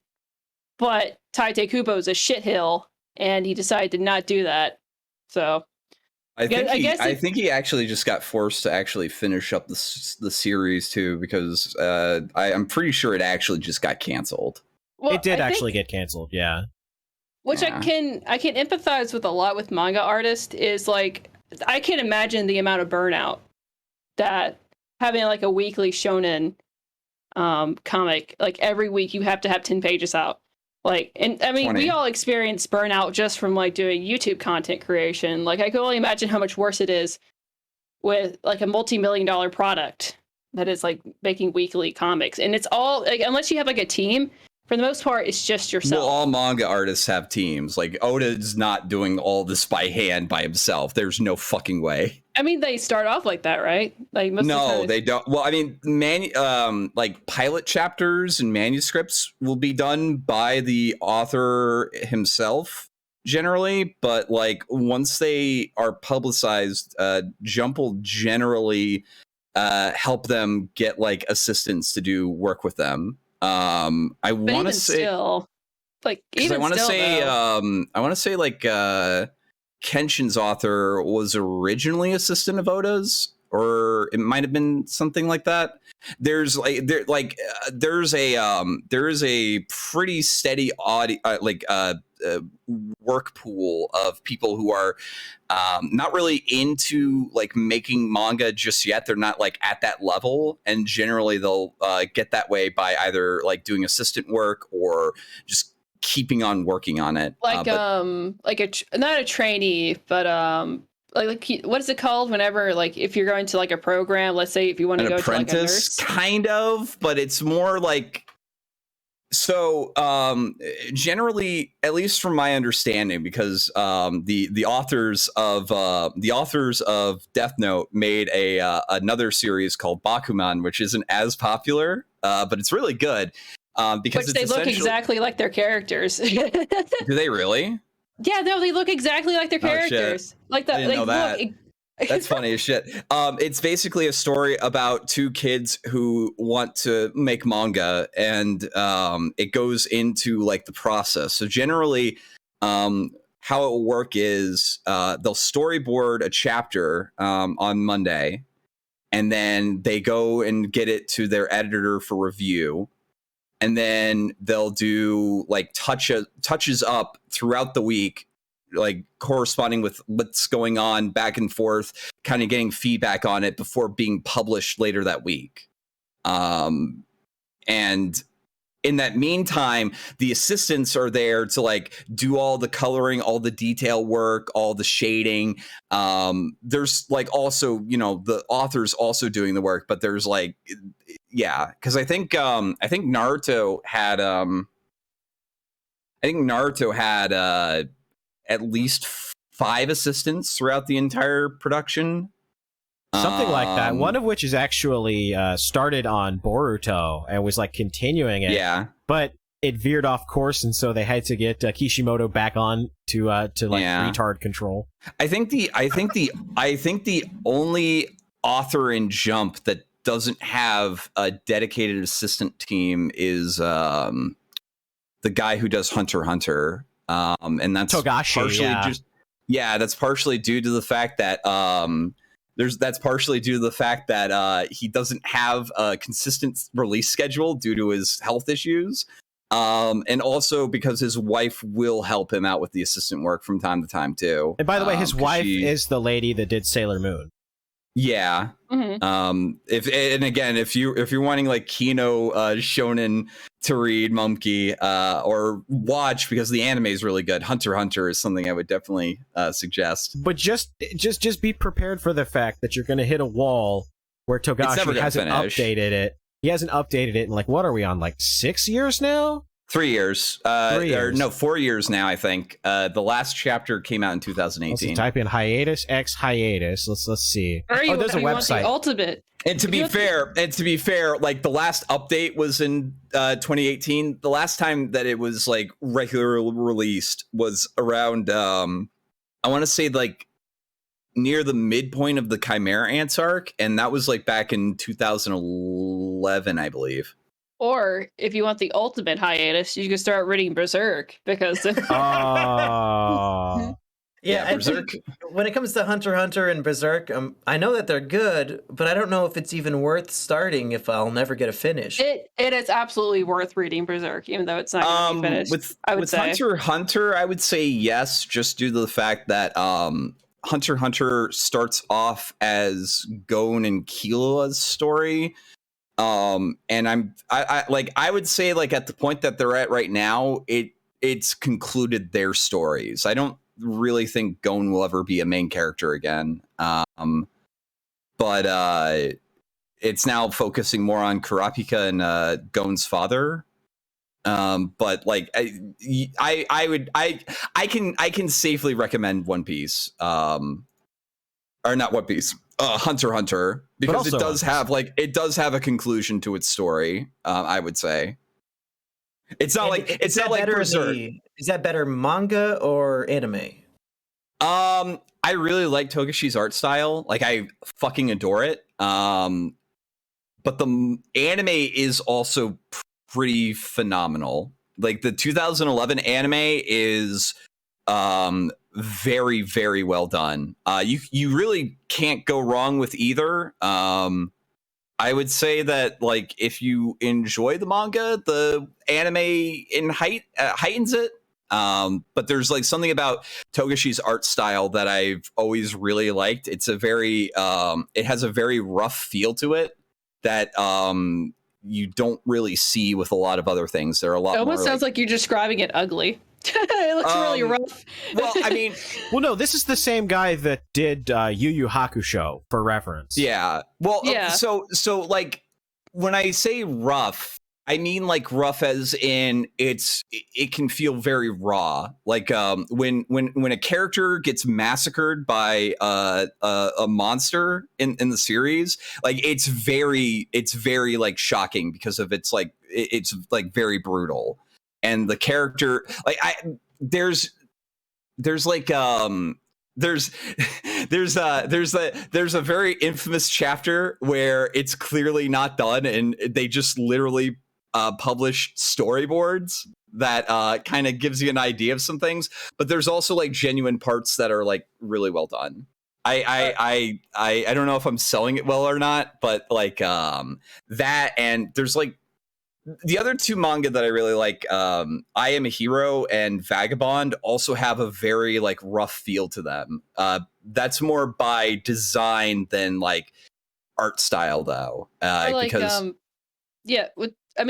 with Berserk in particular, I would say it's worth reading because it is like a really fantastic story, and you really like, because it's like, I mean, you like depressing shit, right, Bumpky?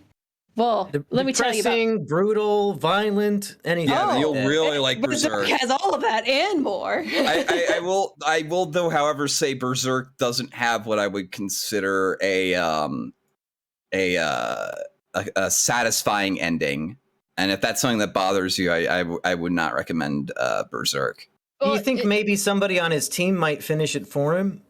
I don't know if They haven't announced anything like that. Well, his art is so like, it's so phenomenal. Like it's impeccable. It's like almost god tier when it comes to manga artists. It's distinct.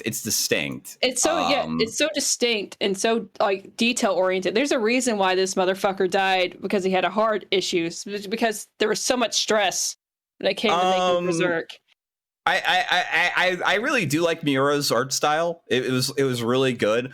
I wouldn't say it's like the pinnacle of art, though. I would say it is up there. I would say that the guy who does the illustrations for the One Punch Man published manga is on that level, because he draws like people make fucking animaniacs of like panels from One Punch Man, and it's like so fucking detailed with like all the different shifts in perspective that you can easily turn into like an animated feature.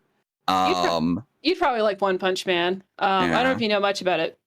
Okay. From what I remember seeing on 4chan, wasn't the author pretty bad at doing art, but like he just did it anyway, like the initial draft, and it was really crude drawings, but it still had the same story and humor?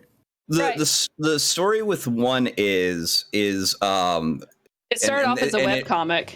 Yeah, and it really kind of one has like a very interesting history. That's the guy who authors the series.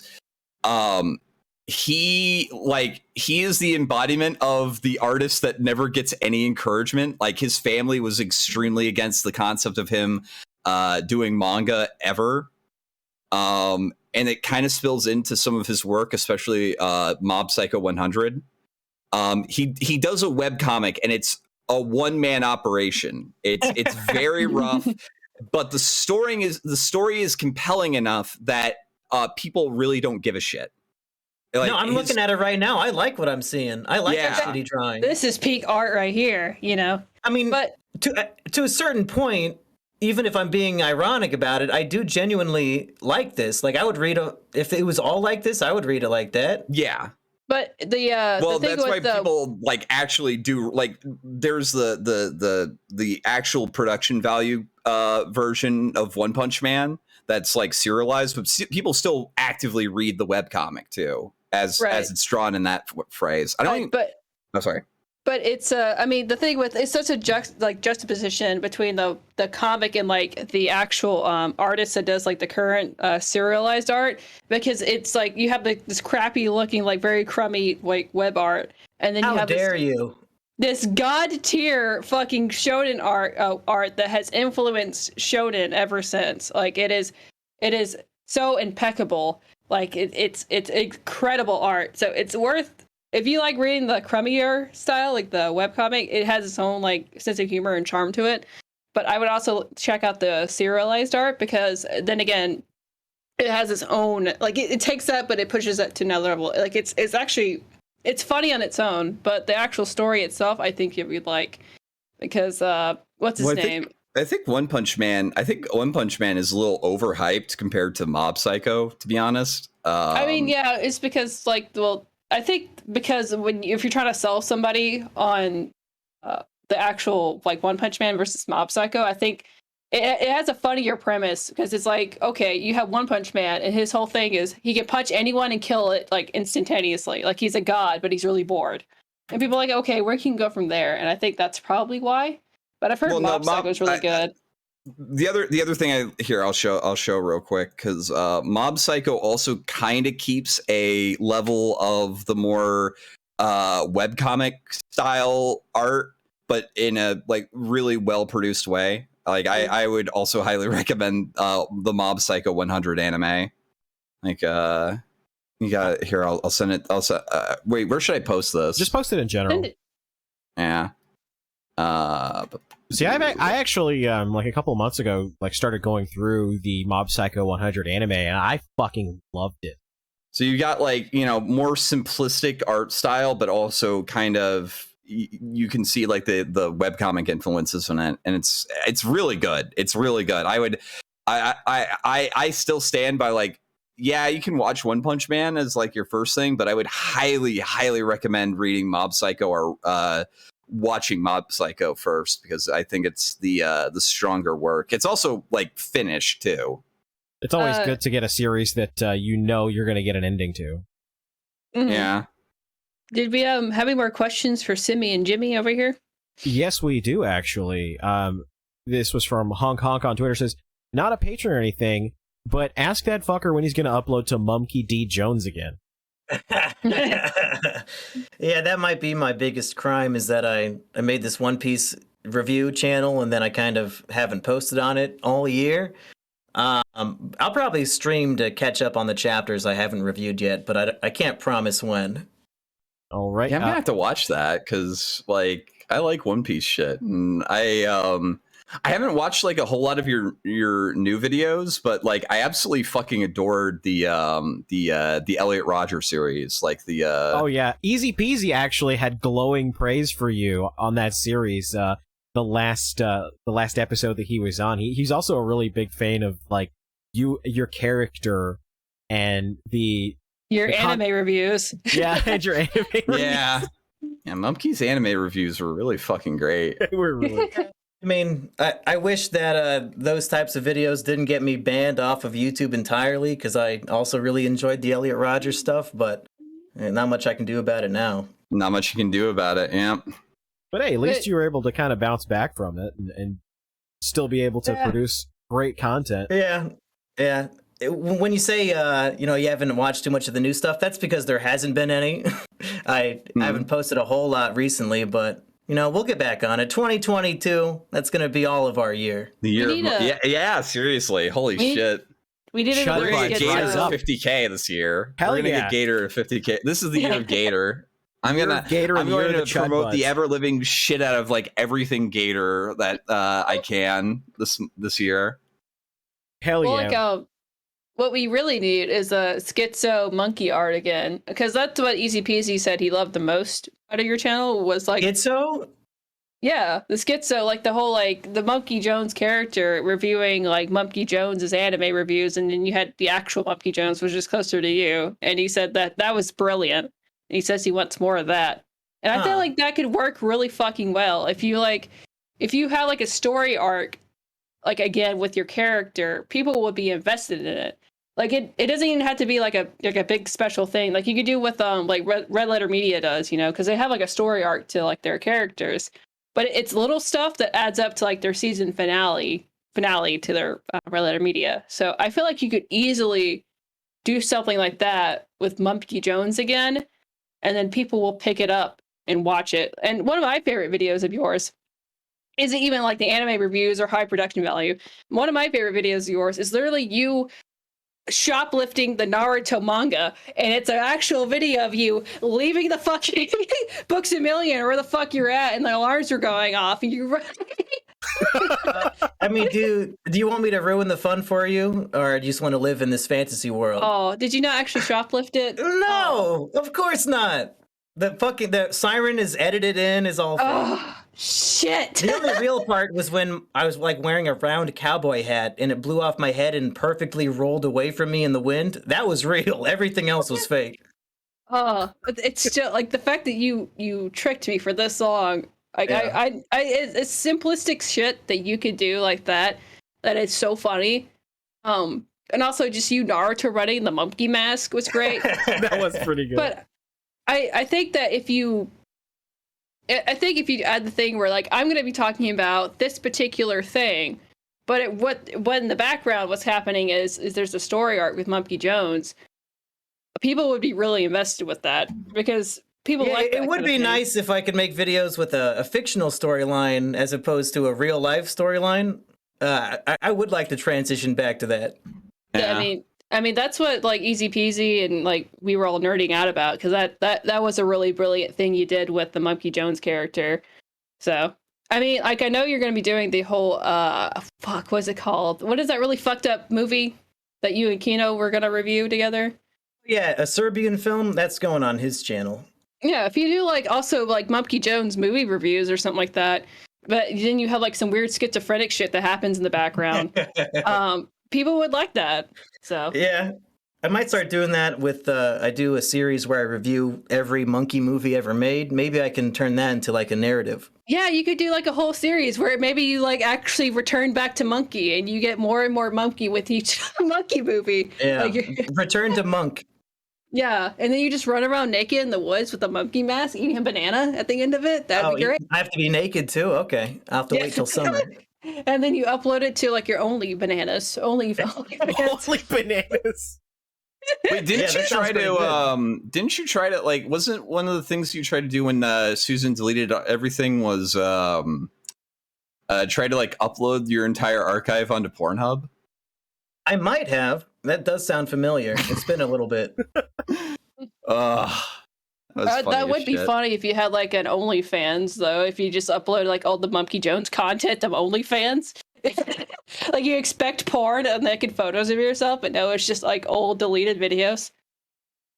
Yeah, I guess since everybody else is making money off the re-uploads, maybe I should invest in my old Oh stuff. jeez. Yeah, Hell yeah, I'll get look at my paid. old videos, like the videos that got deleted. I'll look them up, and they'll have like 50,000 views on somebody else's channel. Hmm. I mean that happens from time to time. Yeah, I'm just glad that people still have access to them. I mean, still, if you want to, if there's any way you could like do like maybe like a Patreon only archive of like your old stuff, but it's still your stuff and you're still making money off of it, that would be. Oh, I have an archive up for free that has all the old stuff. It just is not monetized. Oh, okay. Well, I mean, like that'd be a way of like monetizing your old stuff because they'd be like, okay, well, I'm Yeah. deleting it, and if you want to like legitimately watch it, which some people are into that, some people won't want to do it, but obviously, if they want to support you, they could just do it on Patreon. So Yeah. yeah. Was there? I know you're muted right now, Gator. Was there any other questions for Mr. Seaman G-Man? Seaman Demon. Demon. Demon. Okay, this is from Jay Dryas on Twitter. Says, has Mumkey seen Euphoria? If so, which one? God. What the fuck is Euphoria? I keep seeing The people HBO post- show? No, not the HBO show. Oh, I have seen the HBO show. What do you think of the Euphoria is a HBO? porn game that has a lot of taboo fetishes, such as urine and scat in it, I believe. Okay, then I thought you were talking about the HBO. No, they're talking about the porn game / hentai video. I thought you meant no. the hentai manga. Yeah, there's a okay. So I I don't know. You said you're not into cartoon porn, but like, would you be willing to read like a really fucked up hentai? Yeah. So, Euphoria, because you like depressing shit of things that happen to the character. Well, this is the ultimate life ruination, depressing shit. Is called it's called Metamorphosis too, but it's Euphoria. 177013. That's getting animated too, which is Is it really? Is it really? Yeah, Metamorphosis is getting animated. Oh, How? Jesus Christ. It just would be a hentai straight up though, because it isn't hentai, but with fucked up things that happen to the main character. So that's good. Also, if you're willing to read manga, check out Oyasumi Pun Pun or Goodnight Pun Pun. That is a depression hole. You'd be like, you're gonna read Oyasumi Pun Pun and be like, oh my god, that dude's literally me. I have the first volume of that, and I've read a few chapters. I remember there's one character that's drawn like hyper realistic of a human head, and then like the main character is not even human at all. Well, it's so the point of Oyasumi Pun Pun, and it's kind of spoilers, but not really. So Oyasumi Pun Pun, he's supposed to look like a cute little bird character, right? Like not look like a human. That's because you're almost supposed to project on yourself on him, but not really. But what he represents is corruption of human life. Like he starts off as this innocent little bird because he's a white bird, because obviously white birds represent like peace and innocence. And then you get to see him turn more and more corrupt and fucked up and more human looking, but also more demonic at the same time. Oh shit, that actually sounds pretty good. It is the best manga I have ever read. Like it, and the way he depicts depression, like it's like what's it called? What is that art style called? That's like it's surrealist. It's surrealist art. Yeah, it's very surrealist art in the way he is able to draw depression and what it feels like in the inside. I've never seen it done better on anything, because it's like he like the emotions that Pun Pun goes through, you could tell that the author has experienced himself, and it's phenomenal. It's a depressing, loathing piece of art, but it's one of those things where he talks about the human condition, where it's not meant to be glamorized. It's supposed to be like the darkest part of it. Like think about what's it called? What was that, like that fucking movie about the really fat black chick that everything fucked up happens to her? Precious. You can think of it's like the Precious of manga, except it's way better than Precious. Like everything fucked up happens to this kid. But you get to see him. Does he steal a giant bucket of fried chicken though in one of the most racist moments of all time? No, but there is like weird rapey, like pedophilic shit that happens to one of the characters. There is spousal abuse, there's depression, there's rape, there's a killing in it, but I won't say what happens after that because obviously that's spoiler territory. Are you sure this isn't an anime about the Clintons? I'm just curious. No one dies 2 shots in the back of the head because they're killing themselves. But no, it is. I think that you would really like it if you like depressing shit. Because is it completed? Yes, yeah. It's completed. Oh, cool. Yeah, I'll probably binge that sometime. It's worth it. But yeah, like there's anime and manga in particular. They're mediums and there's so much diversity to it. You just hear about like the mainstream stuff. This is like Shonen, which is obviously like One Piece, Bleach, Naruto. I guess like Demon Slayer now. But there's so much to it that if you really want to deep dive into it, like that represents the human condition, it's just not as popular because people don't want to get reminded like, life's depressing and things make you want to kill yourself. But there are like little pieces of nugget like that I really enjoy that you can like look forward to. And if you ever need like recommendations, you can always DM us or ask. I'm the person who enjoys depressing shit the most out of all of our panelists, so we've established. So you're the Robin of the crew. I am the Robin. Yes, well, I am the e-girl, so I guess so.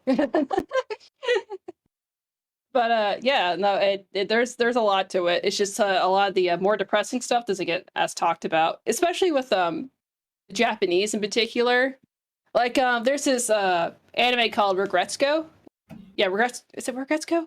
That's about the little panda girl. Oh, that's on Netflix, right? Yeah. So Regretsuko, it's about this girl, who's like in her mid-20s, just going through life and how like shitty being an adult is, and it's really relatable, touch relatable if you're an adult, right? But the Japanese hate that character. It's like the least popular Sanrio character because they're like, oh, this is too close to reality, and the Japanese prefer like stuff that's completely different than their own because they don't like to be reminded of really depressing shit. So, well, is there any other questions, Gator? Yes, actually. This is a funny one. This is from Grima Wormbrain on Twitter. It says, all of you against Kanata from Lucky Star. Who wins? I think I know the answer to that one. I don't know.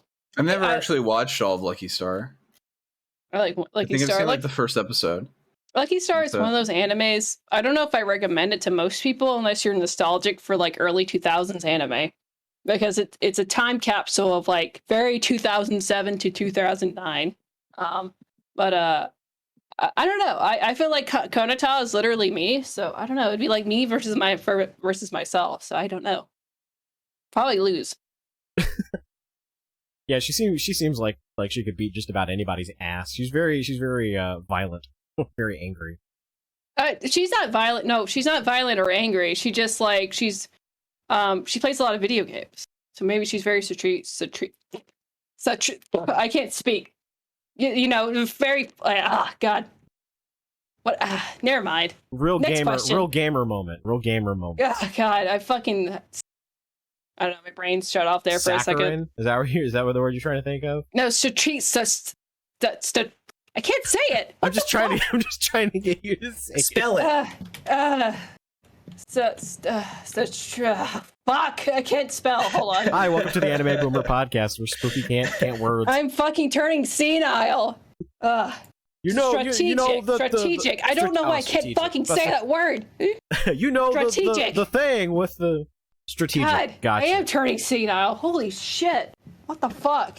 That means you're qualified to become president. Just give it like 10 years. Everybody gets a free waifu pillow of your choice. That is my first rule. President 90 You can million sniff it all you want. Yeah. Okay, let's see. Next question is Distract Enemies on Twitter says, who do you think is better, Nami or Robin? I think we kind of answered this one, but Oh, too easy. Robin, number one. Nami, if anything, annoys me more than she thrills me. well, there you go. Just the whole thing with Nami's character early on was that she's greedy. She wants to rob everybody, get the money. We don't know why. We find out in Arlong Park it's because she's saving up money to save her village from an evil pirate. But then Luffy saves the day, and Nami's character does not grow. She is still equally greedy to steal and pillage and get all this money with no motivation. And I do not understand why. She's a gold digger. Like, it made sense when she was trying to save her village, but why does she want to do that now? She's just a thought? She's just a gold digger thought? I don't know. Yeah, I mean, essentially. Robin has nothing like that. Robin is just a perfect waifu. Yeah, and she loves to read. She loves studying stuff. She's very intelligent, and she's got a dark sense of humor. And a dark sense of humor. She's the essential goth GF, and she's a milfy goth GF at that, so makes it even better. Yeah. Oh yeah, and don't forget about her power where she can make, parts of her body appear fucking anywhere. Stop me if you don't want me to continue. Anyway, next question. Biggest Kiwi on Twitter says, best Gundam series. I don't know how much Gundam you've watched. None. Really? Well, Yeah, I don't know anything about it. Giant robots and war crimes. That's basically the gist of Gundam. Are you into like political stuff? Because it's literally like a lot of it's politics. And war crimes. I mean, it really just depends. It depends. It's like some of it's like war story stuff. Some of it's like it's a weird series. It's a weird series because it has like so many different like phases that it goes through. Some of it's like the silly making models shit. Some of it's like really fucking hard hitting war as hell stuff. All to sell model kits. So it's more prevalent now than ever. Yeah, kinda. Or bad, actually. It depends. Like the last Gundam series kinda doesn't really denounce it as much, I would say, because the last Gundam series, Iron-Blooded Orphans, was primarily about like child soldier mercenaries that used war as a means to like actually fulfill their goals and aspirations. I have to describe it the way that Walrus Aurelius described it. The way he described it is African child soldiers accidentally kick off the space boogaloo. Kind of. But it, like as opposed to like something like War in the Pocket, where the main strive is like war is bad and hell and terrible. It's a lot more like war is like the only business that we know, and it's how we provide for our families. So it takes a little bit more of a nuanced look, I guess. At least from the perspective of the soldiers in there. Double O is also pretty good with that, but it's more of like the main protagonist's like main goal, at least originally, is stop war or else we'll fucking kill you with our war machines. Stop war, or else we'll start a war. Yeah, we've declared war on war. If war comes out, we'll go to war with it. Okay. I don't know. I like Double O though. There's a lot of good stuff in Double O. Double O is pretty good. I love G Gundam, which is basically WWE meets Gundam, and every country has their own hilariously like borderline racist Gundam, and like all the space colonies are shaped like hilarious things. Like in the last episode with Easy Peasy, we were talking about how Neo Mexico, which is basically space Mexico, is a giant cactus shaped like a sombrero, and their Gundam also is like a giant cactus hat, and it's also like a Desperado. It's so damn funny. I miss the 80s. Well, no, that came out in 2003.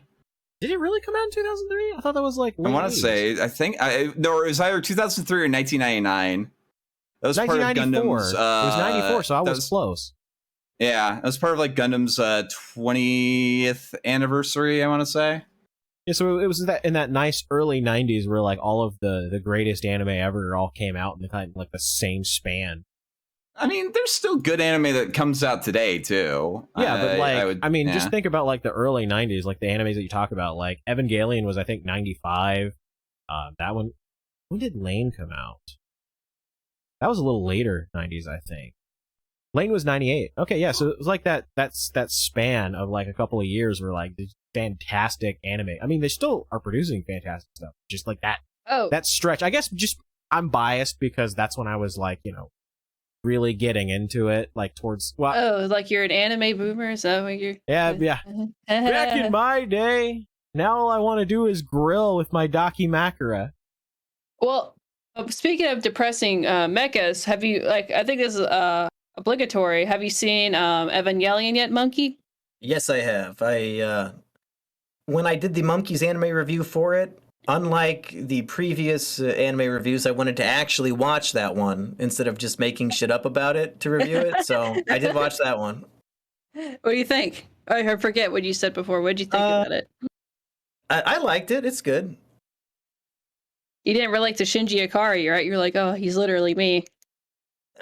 It's been a few years, but I think I was more interested in the female characters. I didn't really care for Shinji.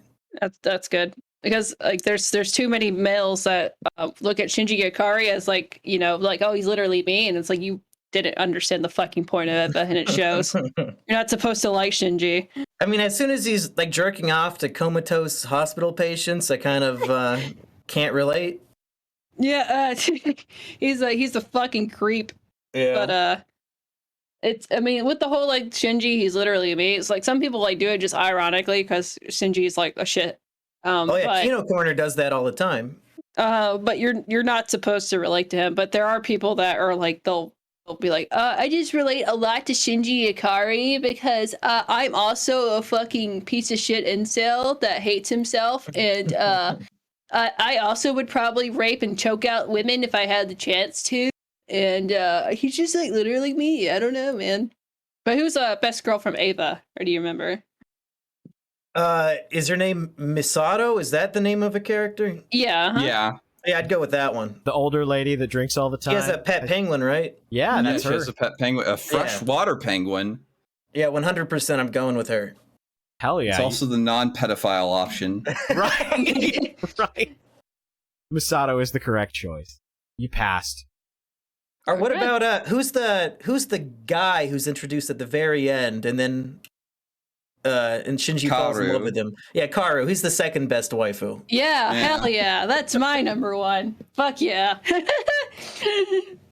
He's the only one that genuinely loves Shinji. Like, and people just don't want to recognize that, okay? Well, I don't know about that, but the only one that shows like kindness to Shinji without any like expectation of reward, maybe. I don't know. It's really, that one's really weird. Well, it's like he loves Shinji. Well, that's the thing. It doesn't matter what Shinji looks like. He just always loved Shinji, regardless. And look, he's one of my husbandos because he's a good boy and he did nothing wrong. Okay. Isn't it his face like falling out of the sky at the very end? No, that's Ray's. Oh. Ray becomes the giant fucking monster white pale thing. So Okay. I'm trying to find out more depressing shit you could read because okay, have you seen Akira? Yeah, the motorcycle movie? Yeah. I saw that a long time ago. I don't remember much about it. I know that Rick and Morty did a parody of it recently. I would read the manga high for intellect to understand that series. Yeah, truly. Well, the Akira movie is so fucking great. If you love animation, I would rewatch it again because it's just like so painstaking. Like even like looking at the buildings, like every single light that comes out of a building is shown and painted immaculately. But also reading the manga is great too because the manga completes the story because it kind of like just for time purposes they can't fully expand upon it, but after where they leave off in the manga, it's more about the apocalypse that happened and they basically genocide almost all the women because they rape them all to death and kill them because they force him to eat drugs and stuff like that. So it's okay. It's really really good with the manga. That does sound like Elliot Rodgers' preferred future. I mean, Tetsuo is kind of like the Elliot Rodger of Akira, I will say. I would not be surprised if he was a big fan. Let's see. Erased. Erased is kind of depressing. It's pretty good. I like how you're picking like all of the like super depressed anime. Do you have like a Word document? Like a gaslighting monkey. I'm pulling my anime list. I'll have you know. Oh, the gaslighting monkey document. I wouldn't be recommending this if I didn't know because you do like Monkey's depression hole, right? Like those videos. Because I know I like depressing shit too. The reason I like depressing shit is not because I want to feel like depressed. I like depressing shit because it's one of the few storylines that will allow it to take risk, because if you just have like a happy-go-lucky like typical story, then it's not really risk-taking, right? But with depression, like really depressing shit, it's more likely to go take risk and show you something new that you really haven't seen before. That's why I like depressing shit. But Erased is essentially some girl. It's been a minute since I've seen it, but I believe in Erased, he goes back. Is that your mic, Gator? Oh shit. Hello? Can you guys hear me? I'm still No, we can. I think Gator went into the shadow realm. My mic went to absolute shit for just a second. I fixed it. Okay. So anyway, with Erased, if I remember correctly, he goes back in time to help save a girl from dying. And it's about abuse. It's about him be like, I can fix her, actually, the anime. And I won't go into spoilers, but it doesn't end like how you expect it to. Let's see. So that's really good. Obligatory. Have you seen Cowboy Bebop? Again, that was a long time ago. I think back when it was on Toonami or Adult Swim or something, and I was probably in my mid-teens, but I would like to watch that again. I think the Netflix show kind of got me thinking about it again, but I never got around to actually watching it. I really enjoyed rewatching it because me and Gator both rewatched it because there's like a new shitty live action, like you said. But honestly, watching it in the dub, it's pretty good still. Like I really enjoyed it. Devilman Crybaby. Have you seen that? No. It's on Netflix. It's about this teenage boy. So it's based off of like an 80s show where like the 80s show was a typical like really cheesy like 80s anime about like this guy who he defeats like the monster of the week. But then the anime is a lot more of like, okay, what would happen if this teenage boy actually got possessed by a demon? And he goes crazy. He looks completely different. He gets like he walks around with a fucking giant boner. All the girls like to gawk at. And basically it turns apocalyptic like hell world after like the third episode, and it's depressing as fucking shit if you like depressing shit. And it's only 5 episodes, so and you can watch it on Netflix. So quick watch, just an afternoon. I've got one that's a bit of a longer series, and I'm honestly surprised Spooky hasn't mentioned this one, but it's called Higurashi When They Cry. Yeah, Higurashi. If you want to talk about fucked up, yeah, it's pretty fucked up.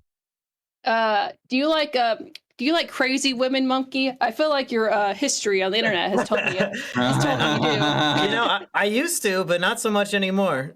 Okay, Yeah. well, Learned your lesson. Good man. Yep, Good man. lessons learned. well, like so Higurashi is about like I don't know if you know what a dating sim is. Yeah. By chance. So Higurashi, when it first came out in the 90s, it came off as like a parody of dating sims. And that's exactly what it was. It was like a parody of dating sims because it's like you start off in this little like quaint little village and you got all these cute girls doing cute things, talking to you.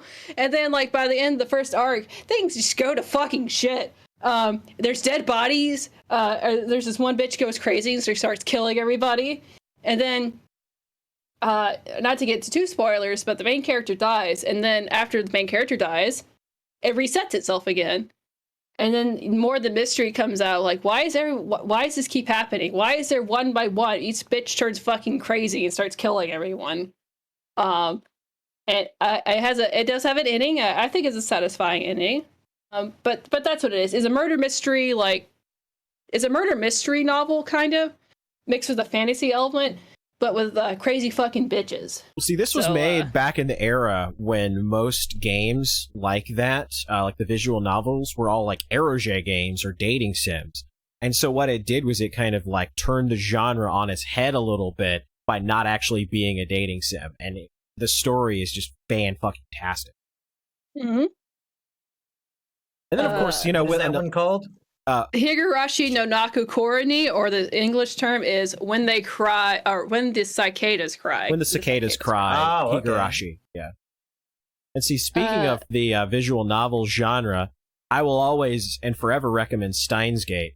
It's one that starts... I've seen that one. Yeah. Did you like it? Oh, yeah.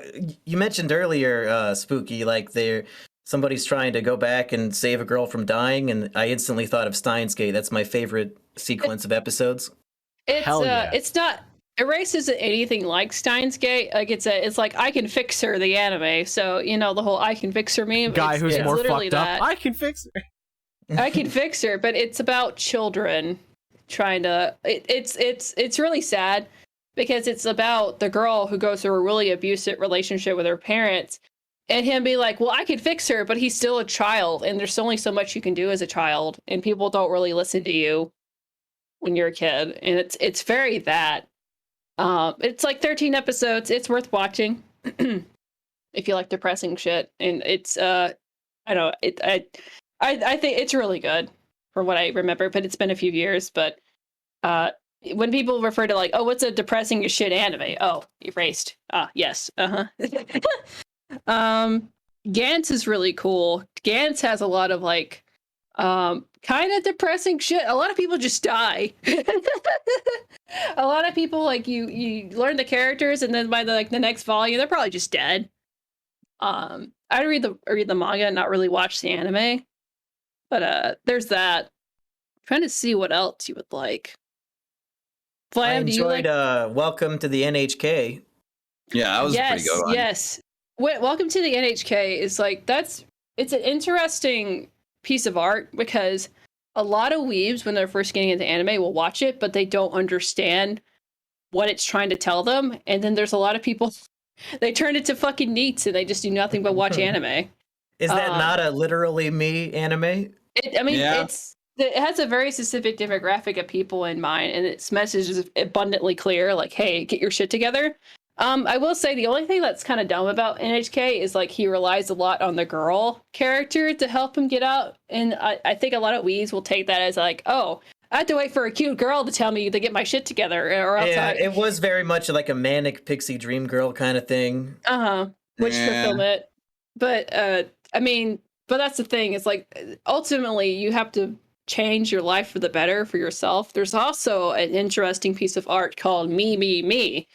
And it's a music video, and it's about that very subject too, which is like neathood and otaku culture go hand in hand. And it's by the studio. Is it by Gainax? I think it is, right?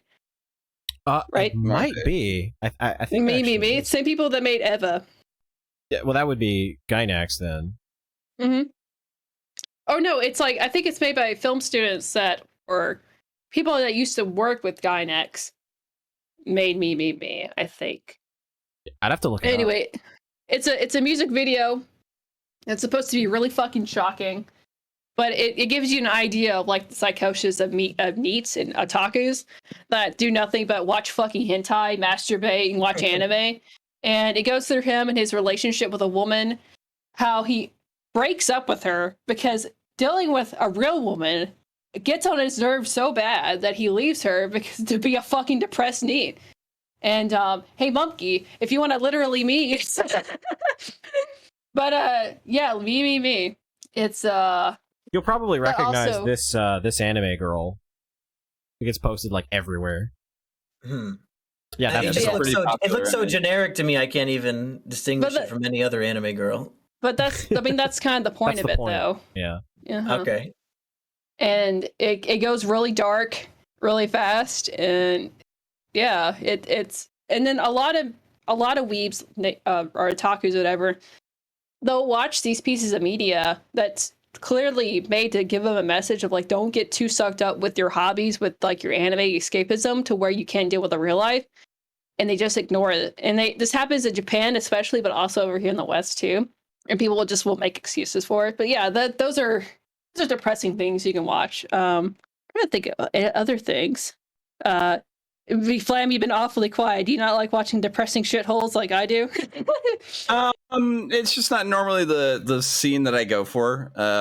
My anime, I generally watch. I'll generally watch more like sports anime or action series, or there's some horror series I really like too.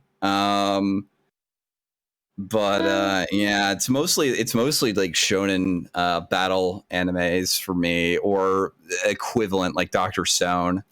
Oh, if you want more anime movies to watch that are really kino, Wolf Children, Ame and Yuki. That one will make you cry like a little bitch, guaranteed.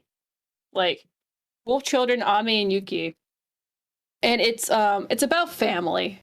At the end of the day, we all have family, right?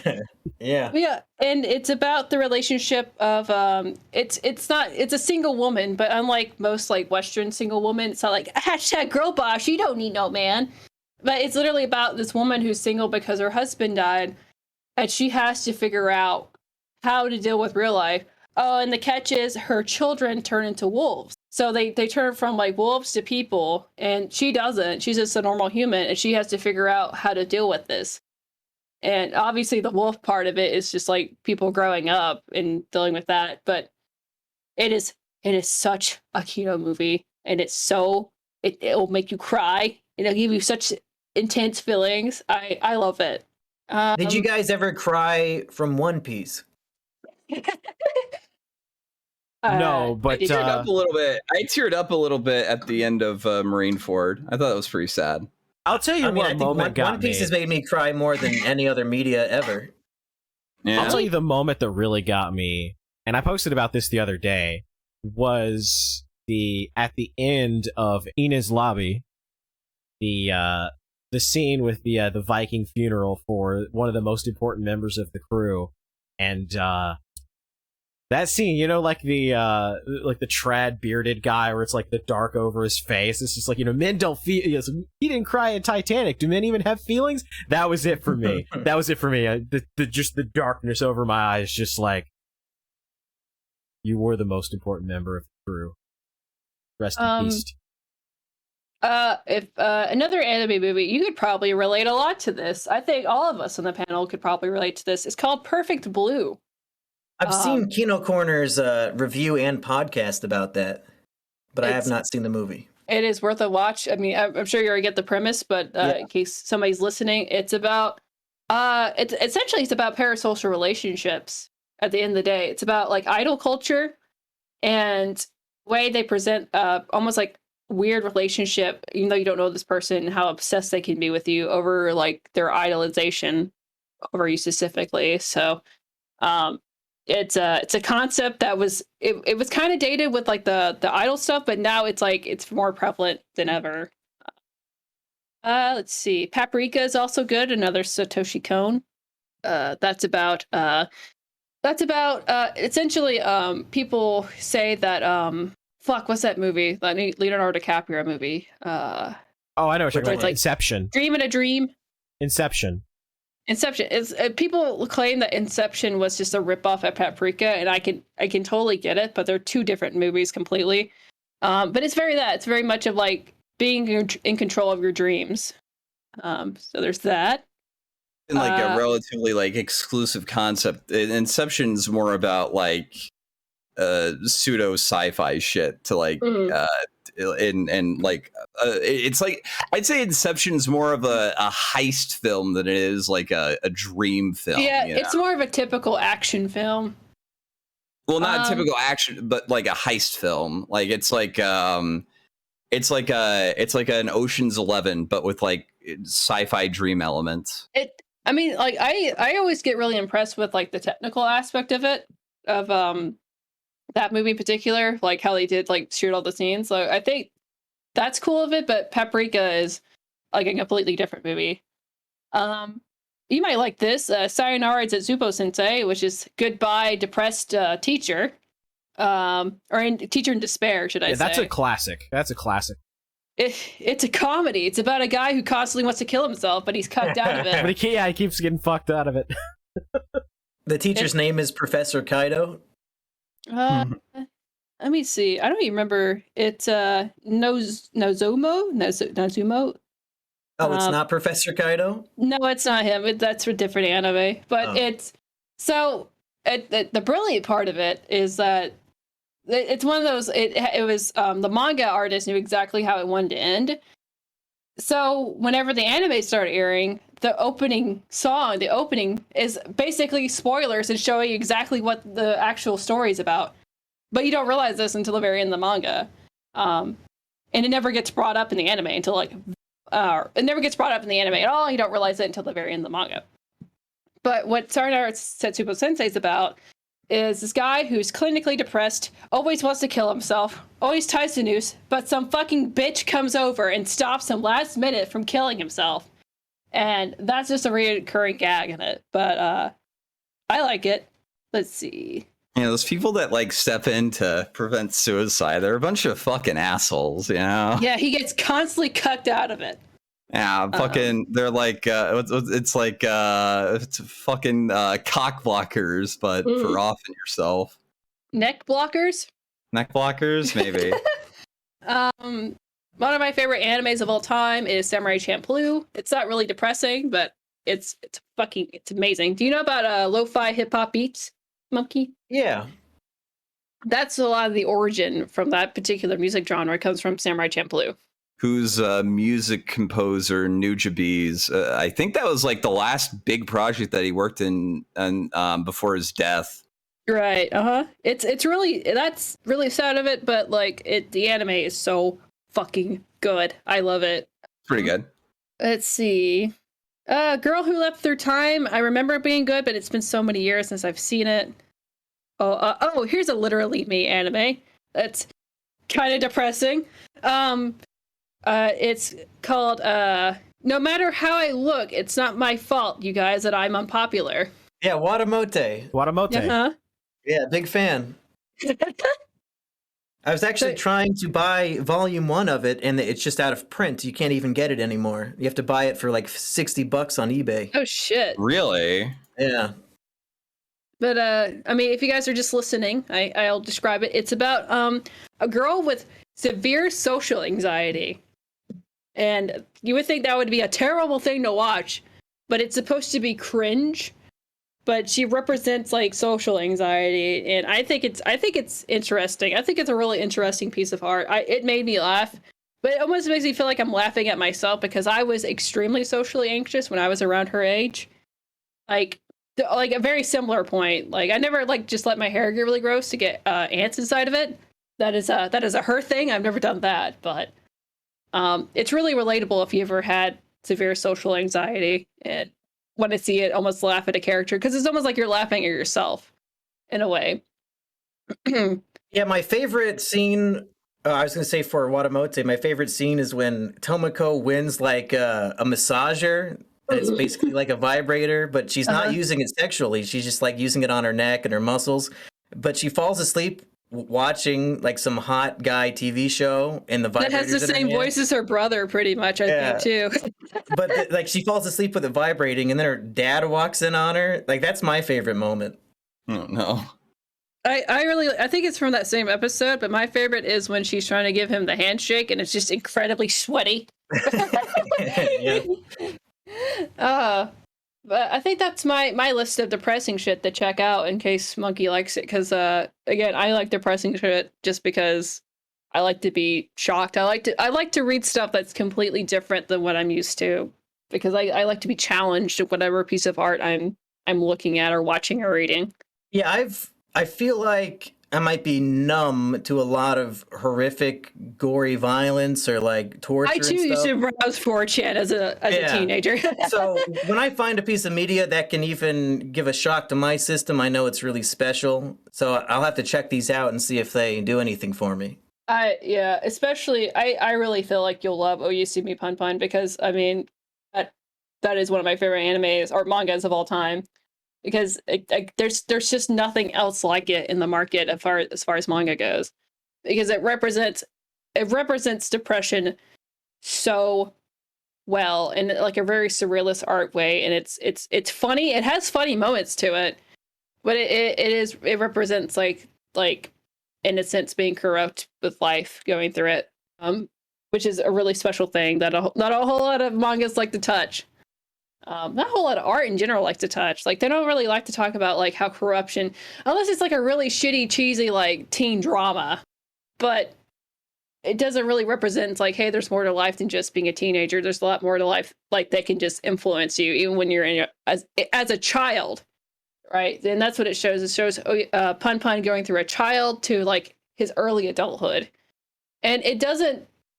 And like the ending is a little bit more open ended for your own interpretation, but like it's for a manga like that, it's better for a more interpretation, and you'll see why if you decide to read it. If you have any other questions or anything like that for Mr. Mumkey over here. Yeah, I do want to recommend. There's an anime that's made by the creators of Death Note. It's called Platinum End, and the premise is essentially that all of these people in Japan all tried to kill themselves, but they were prevented from doing so by an angel that gives them special powers. And the whole premise is that they were given these special powers because they have to choose a new god. And it just so happens like all these people in Japan, because Japan has the highest suicide rate in the country. And so it's like all these Japanese people have these special powers, and they're supposed to like get together and decide amongst themselves who's going to be the next god. But one of them figures out a loophole where he could just kill all of the others and he'd become god. And so it becomes this like struggle to figure out who the other candidates are, avoid getting killed. And it's like, I can't really give much more than that because there'd be massive spoilers. But which series is this? It's a Platinum End, made by the creators of Death Note. Yeah.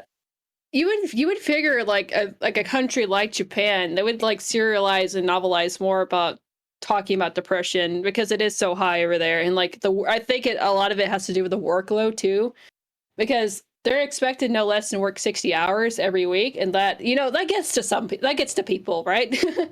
But no, like there's a lot more just fantasy stuff, a lot more escapism instead for the market, and it almost gets kind of shamed to talk about the human condition, about the dark feelings you have. But I always really like it whenever there are anime or manga that's like that, because those are conversations that need to be had, and it makes it more special if it's like in a series or a story. But yeah, do we have anything else for Mr. Do you prefer Mumkey, Jones, Simian, Jimmy? Again, anything Lord? works for me. I chose all the names. I'll keep them all. Okay. Yeah. Speaking of keeping them all, I do have one question to bring it full circle back to One Piece. How do you think that Blackbeard's able to have 2 devil fruits? Ooh, that's a tough one. I've seen a lot of people say that he actually has 3, and he started off with the squid devil fruit, and squids have like 3 hearts, so maybe that's why he can have 3 fruits. But Just never that'd be my best guess. Before? Not yet. I think he will transform into a giant kraken that attacks the Sunny. That's an interesting Because a theory. fish devil fruit, surely they can swim, right? But Yeah, we don't know. But yeah, because I don't know how that. I don't know how that would work, because like I don't think fishmen use devil fruits. Yeah, Jack on Kaido's crew is Oh yeah, part fishman, but when he went underwater, he was paralyzed. He could just breathe. Seems counterintuitive, but okay. Yeah. Yeah, it would just be weird for like a sea animal to be a zone fruit. Well, maybe he'd be like so fucking big that he could just like stick his feet on the bottom of the ocean and just walk like that or something. I think it's just a specific property of the dark fruit. Yeah, that could also be it, because it can nullify devil fruit abilities. Yeah, well, it can nullify devil fruit abilities, but it's also, I think it's also probably the reason why he's able to absorb abilities like that. Yeah. And I also think, because like there's like a lot of different aspects of it that are like clearly not the same. Well, as like how other Vega. Mojias. It's like how Vegapunk can take Kizaru's laser beams and give them to other people. Well, is it that he's able to give it to other people, or is he's able to replicate it? Maybe, yeah. Maybe it's just replication. I think it's more of a replication. I think that like Blackbeard might have like some information on like all the devil fruits out there that's not through Vegapunk, because I think Vegapunk is more finding different applications for devil fruits, and also possibly some aspect of like artificial devil fruits, not like the smile stuff, but like probably better. I think it's more of like mystic knowledge that was like lost, that Blackbeard was privy to. A few other clues that hint me towards the squid theory is, one, if you look at Blackbeard's flag, it has 8 tentacles coming out of it for the crossbones. And for 2, they say that Blackbeard never sleeps, and I think squids only sleep like 40 seconds a day. So there's a lot of little things that are pointing towards that. That would be really cool. That'd be one that I don't think a lot of people would see coming. Here's Blackbeard's flag. I'll pull it up on screen there. It's got the 3 heads. Yeah, 3 heads, like 3 hearts, 3 devil fruits. And then 1, 2, 3, 4, 5, 6, 7, 8. Yeah, that's 8. Yeah. That's an interesting theory. He might have an octopus fruit or a squid or something. We have not seen a kraken yet, and that is a very pirate basic pirating thing. We've also seen like we've seen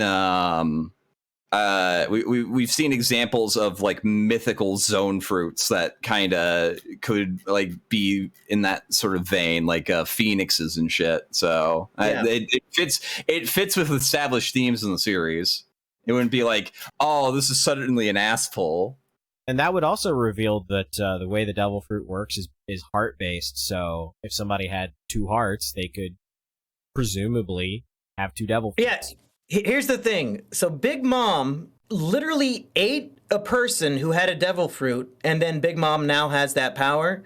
So my guess would be Blackbeard literally ripped Whitebeard's heart out and ate it to get his power. That would be my guess. I haven't even seen that part. So she has 2 devil fruit abilities now? No, she only has one. That's how she got her original one. Yeah, she ate Mother Caramel by accident and then had her power. Oh, okay. Spoilers, by the way. Yeah, all right. That's possible. Well, I think we're gearing up to find out more about the devil fruits because they hinted that the Gummo Gum fruit has a different name, apparently. Gosh. But we just don't know what that is yet. That's going to be a little bit of an asshole, I feel. If there's like a special like pedigree for the Gum fruit, that's gonna get into a little bit of asshole territory for me. You've got to catch up on Wano before you say that, because there's been a lot of discussion about it. Oh God! Oh, and I just remembered Wano has fucking time travel too. Fuck. Yes, no, they did it right though. They did it right. You can only go into the future. There might be some like predestination bullshit of like why Luffy just happened to come across the Gum fruit. Well, if you remember during the reverie, when Eam, like the big bad of the whole world, he goes into his secret chamber and there's a giant straw hat that looks just like Luffy's. So I feel like Luffy has to have some sort of destiny bullshit anyway, just based on that. That's more of Roger, because that was originally Roger's hat. Right, but where did Roger get his from? Because it's implied Roger got it from someone else. He's copying Joy Boy's hat. Yeah. Oh, okay. Yeah, I need to fucking read Wano. Holy shit. Yeah, you do. They've done a shitload of lore dropping on like the history of the world and shit. Yeah, I would say the Odin flashback is my favorite flashback in the whole story. Easily. Yeah, you learn so much from just that one little like how many chapters? It's like a good It's like chunk. 11. Yeah. Trust me, you will when you get to that point you're going to be like, "Holy shit." Okay. Where did you leave off at, by the way? I know you said it. I got to the end of the Big Mom arc, right at the beginning of right. You didn't read Reverie? No, I read that part too. I think I stopped right around where Luffy and Zoro are fighting off against Hawkins. Okay, so you've got about 120 to go. Yeah. That's just one weekend. You'll be fine. Yeah. No, I specifically try to read One Piece slowly because there's so much fucking details that speed reading it really does disservice. Oh yeah, that's very true. Especially Wano. Wano is one that you have to like really pay attention and let some of this stuff sink in because you're like, wait a minute, there's some callbacks to stuff from early. There's some hints at what may be ahead. Like the entire world is like going completely to shit. It's just you can really tell that we're hitting like the climax of the series. We're just climbing up that river, which is funny because they actually have to climb up a giant river to get to Wano. Well, Sarah, I think we're starting to wind down. Is there anything else we need to get through, Mr. Retard, That's loser, right. F slur over here? Oh, you could say fat at the beginning, but not at the end? Oh, okay. Yeah. I guess that's more editing for me to say fat for, Mr. Gator over here. I don't want to say fat too often. Do the zero punctuation thing. Oh yes, yeah, that would be pretty funny. Right then, just says the N-word like 5 times. I mean, I could say it 5 times right now, but you don't want to. I was like, let's not. Thank you. You are a monkey. Especially not if it's ever recorded. Yeah, that's a good way to get in trouble. You know what's funny? Speaking of One Piece and the N-word, when I did the Mumkeys anime reviews for One Piece, I said, okay, the comment section is going to write this one. The first 50 comments I get on this video will be the script for my One Piece review. So naturally, I say the N-word like 10 times in that video. That's pretty good. That's pretty good. I think that what's shitty though is like I think YouTube will like automatically remove your comment if you do write the N-word. Yeah, Well, this was back in like 2015. Yeah, this is back. This is back before YouTube really fucking started to suck. Yeah. Yeah. It only kind of sucked back then. Gosh, damn, holy shit. Miss those days. Yeah, Well, that's why we're all boomers here. Exactly. But yeah, I do hope you get around to reading some of the anime recommendation, especially Oyasumi Fun. I think that you would thoroughly enjoy. But yeah, We'd like to have you back on after you've watched a couple of those to kind of give your takes and tell Spooky whether, like, wow, that was great, I loved it, or wow, your recommendations suck dick. What's wrong with you? I mean, here's the thing. I think that my curation of anime taste is pretty immaculate at this point, and if you want to talk about anime that makes you want to kill yourself, I can be here all day. I think I'm going to start off with the cicada one, so maybe I'll come back to talk about that. Hell yeah, that'd be awesome. That's cool. If you do like Higurashi, like that artist or the writer's name, I forget his name off the top of my head. Ryokishi 07, is that how you say his name, Gator? Yeah, it's something like that. He's made several When They Cry series. So there's like When They Cry 7, yeah. Seagulls. Yeah, when he cries 7, there's like a newer one that he made, and When They Cry Seagulls is about an actual like traditional. Well, it starts off as like a traditional murder mystery, and it's like one of the longest visual novels ever written to this day. Like it's literally all the Harry Potter books combined, but it's a really interesting story. So if you like Higurashi, and if you're willing to read a lot, that would be a good like series to start off with, because they all kind of connect, overarching, but you can read each series by itself. If that makes sense. Yeah. Is there anything else? I think that about wraps it up. You know, this was going to be an episode about One Piece, and we did get a little bit of One Piece, but I like that it kind of veered off into anime in general as well. So that was pretty cool. It was pretty cool. It's good to have Mumkey, and hopefully we can have you back on the show in the future. Hell yeah. You know, getting to do do it. some Is anime. it Kino anime edition? Is this anime particular? Is it Kino? Just do a whole fucking dedication for reviewing one particular anime.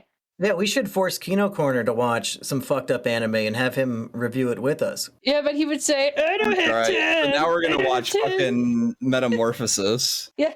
Oh, I mean, God. he might say he doesn't have time to you, but if I tell him to do it, I mean, he'll do it. So You are, yeah. yeah. that's right. Metamorphosis is really fucking dark. He Get did ready. watch.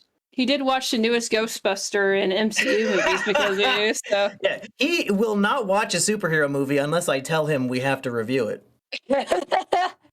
So you're just If like you Mystery do- Science Theater 3000ing him, where you send him cheesy movies, the worst you Basically, can at this point, yeah, I do try to torture him through film. if you do an Izakino on anime, well, we can do Anime Boomers or whatever, or Izakino, but you should definitely have us on so we can, more thoroughly explain it or whatever. But yeah, no, there is there's plenty of fucked up anime if you want to watch it. I could give you some recommendations, because when I was bored in high school, or like, when I was a poor teenager, I would just look up really fucked up things to see how desensitized I could be. And, anime's definitely up there. So. Hell yeah. All right. Well, I think that just about wraps it up. I want How to many thank. fucking gore threads can I get through? Right. Just look at the offended page on Encyclopedia Dramatica. You've been through that a couple times, Oh, yeah. God. That was like a fucking initiation ritual for like my friend Yeah. group. It's like, oh, you gotta look at this page. You gotta look at this page. Yeah. And they It started off okay. Yeah. There's. It starts off, yeah. That's how it gets you. And then you get through Goatsy, and then Blue Waffle, and then you'll see Harlequin babies, and then more diseases.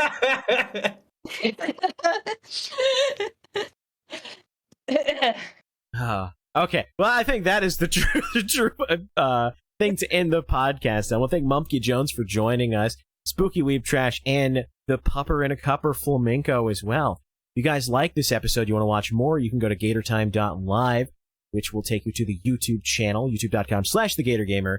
We are also on Anchor.fm, which is Spotify owned.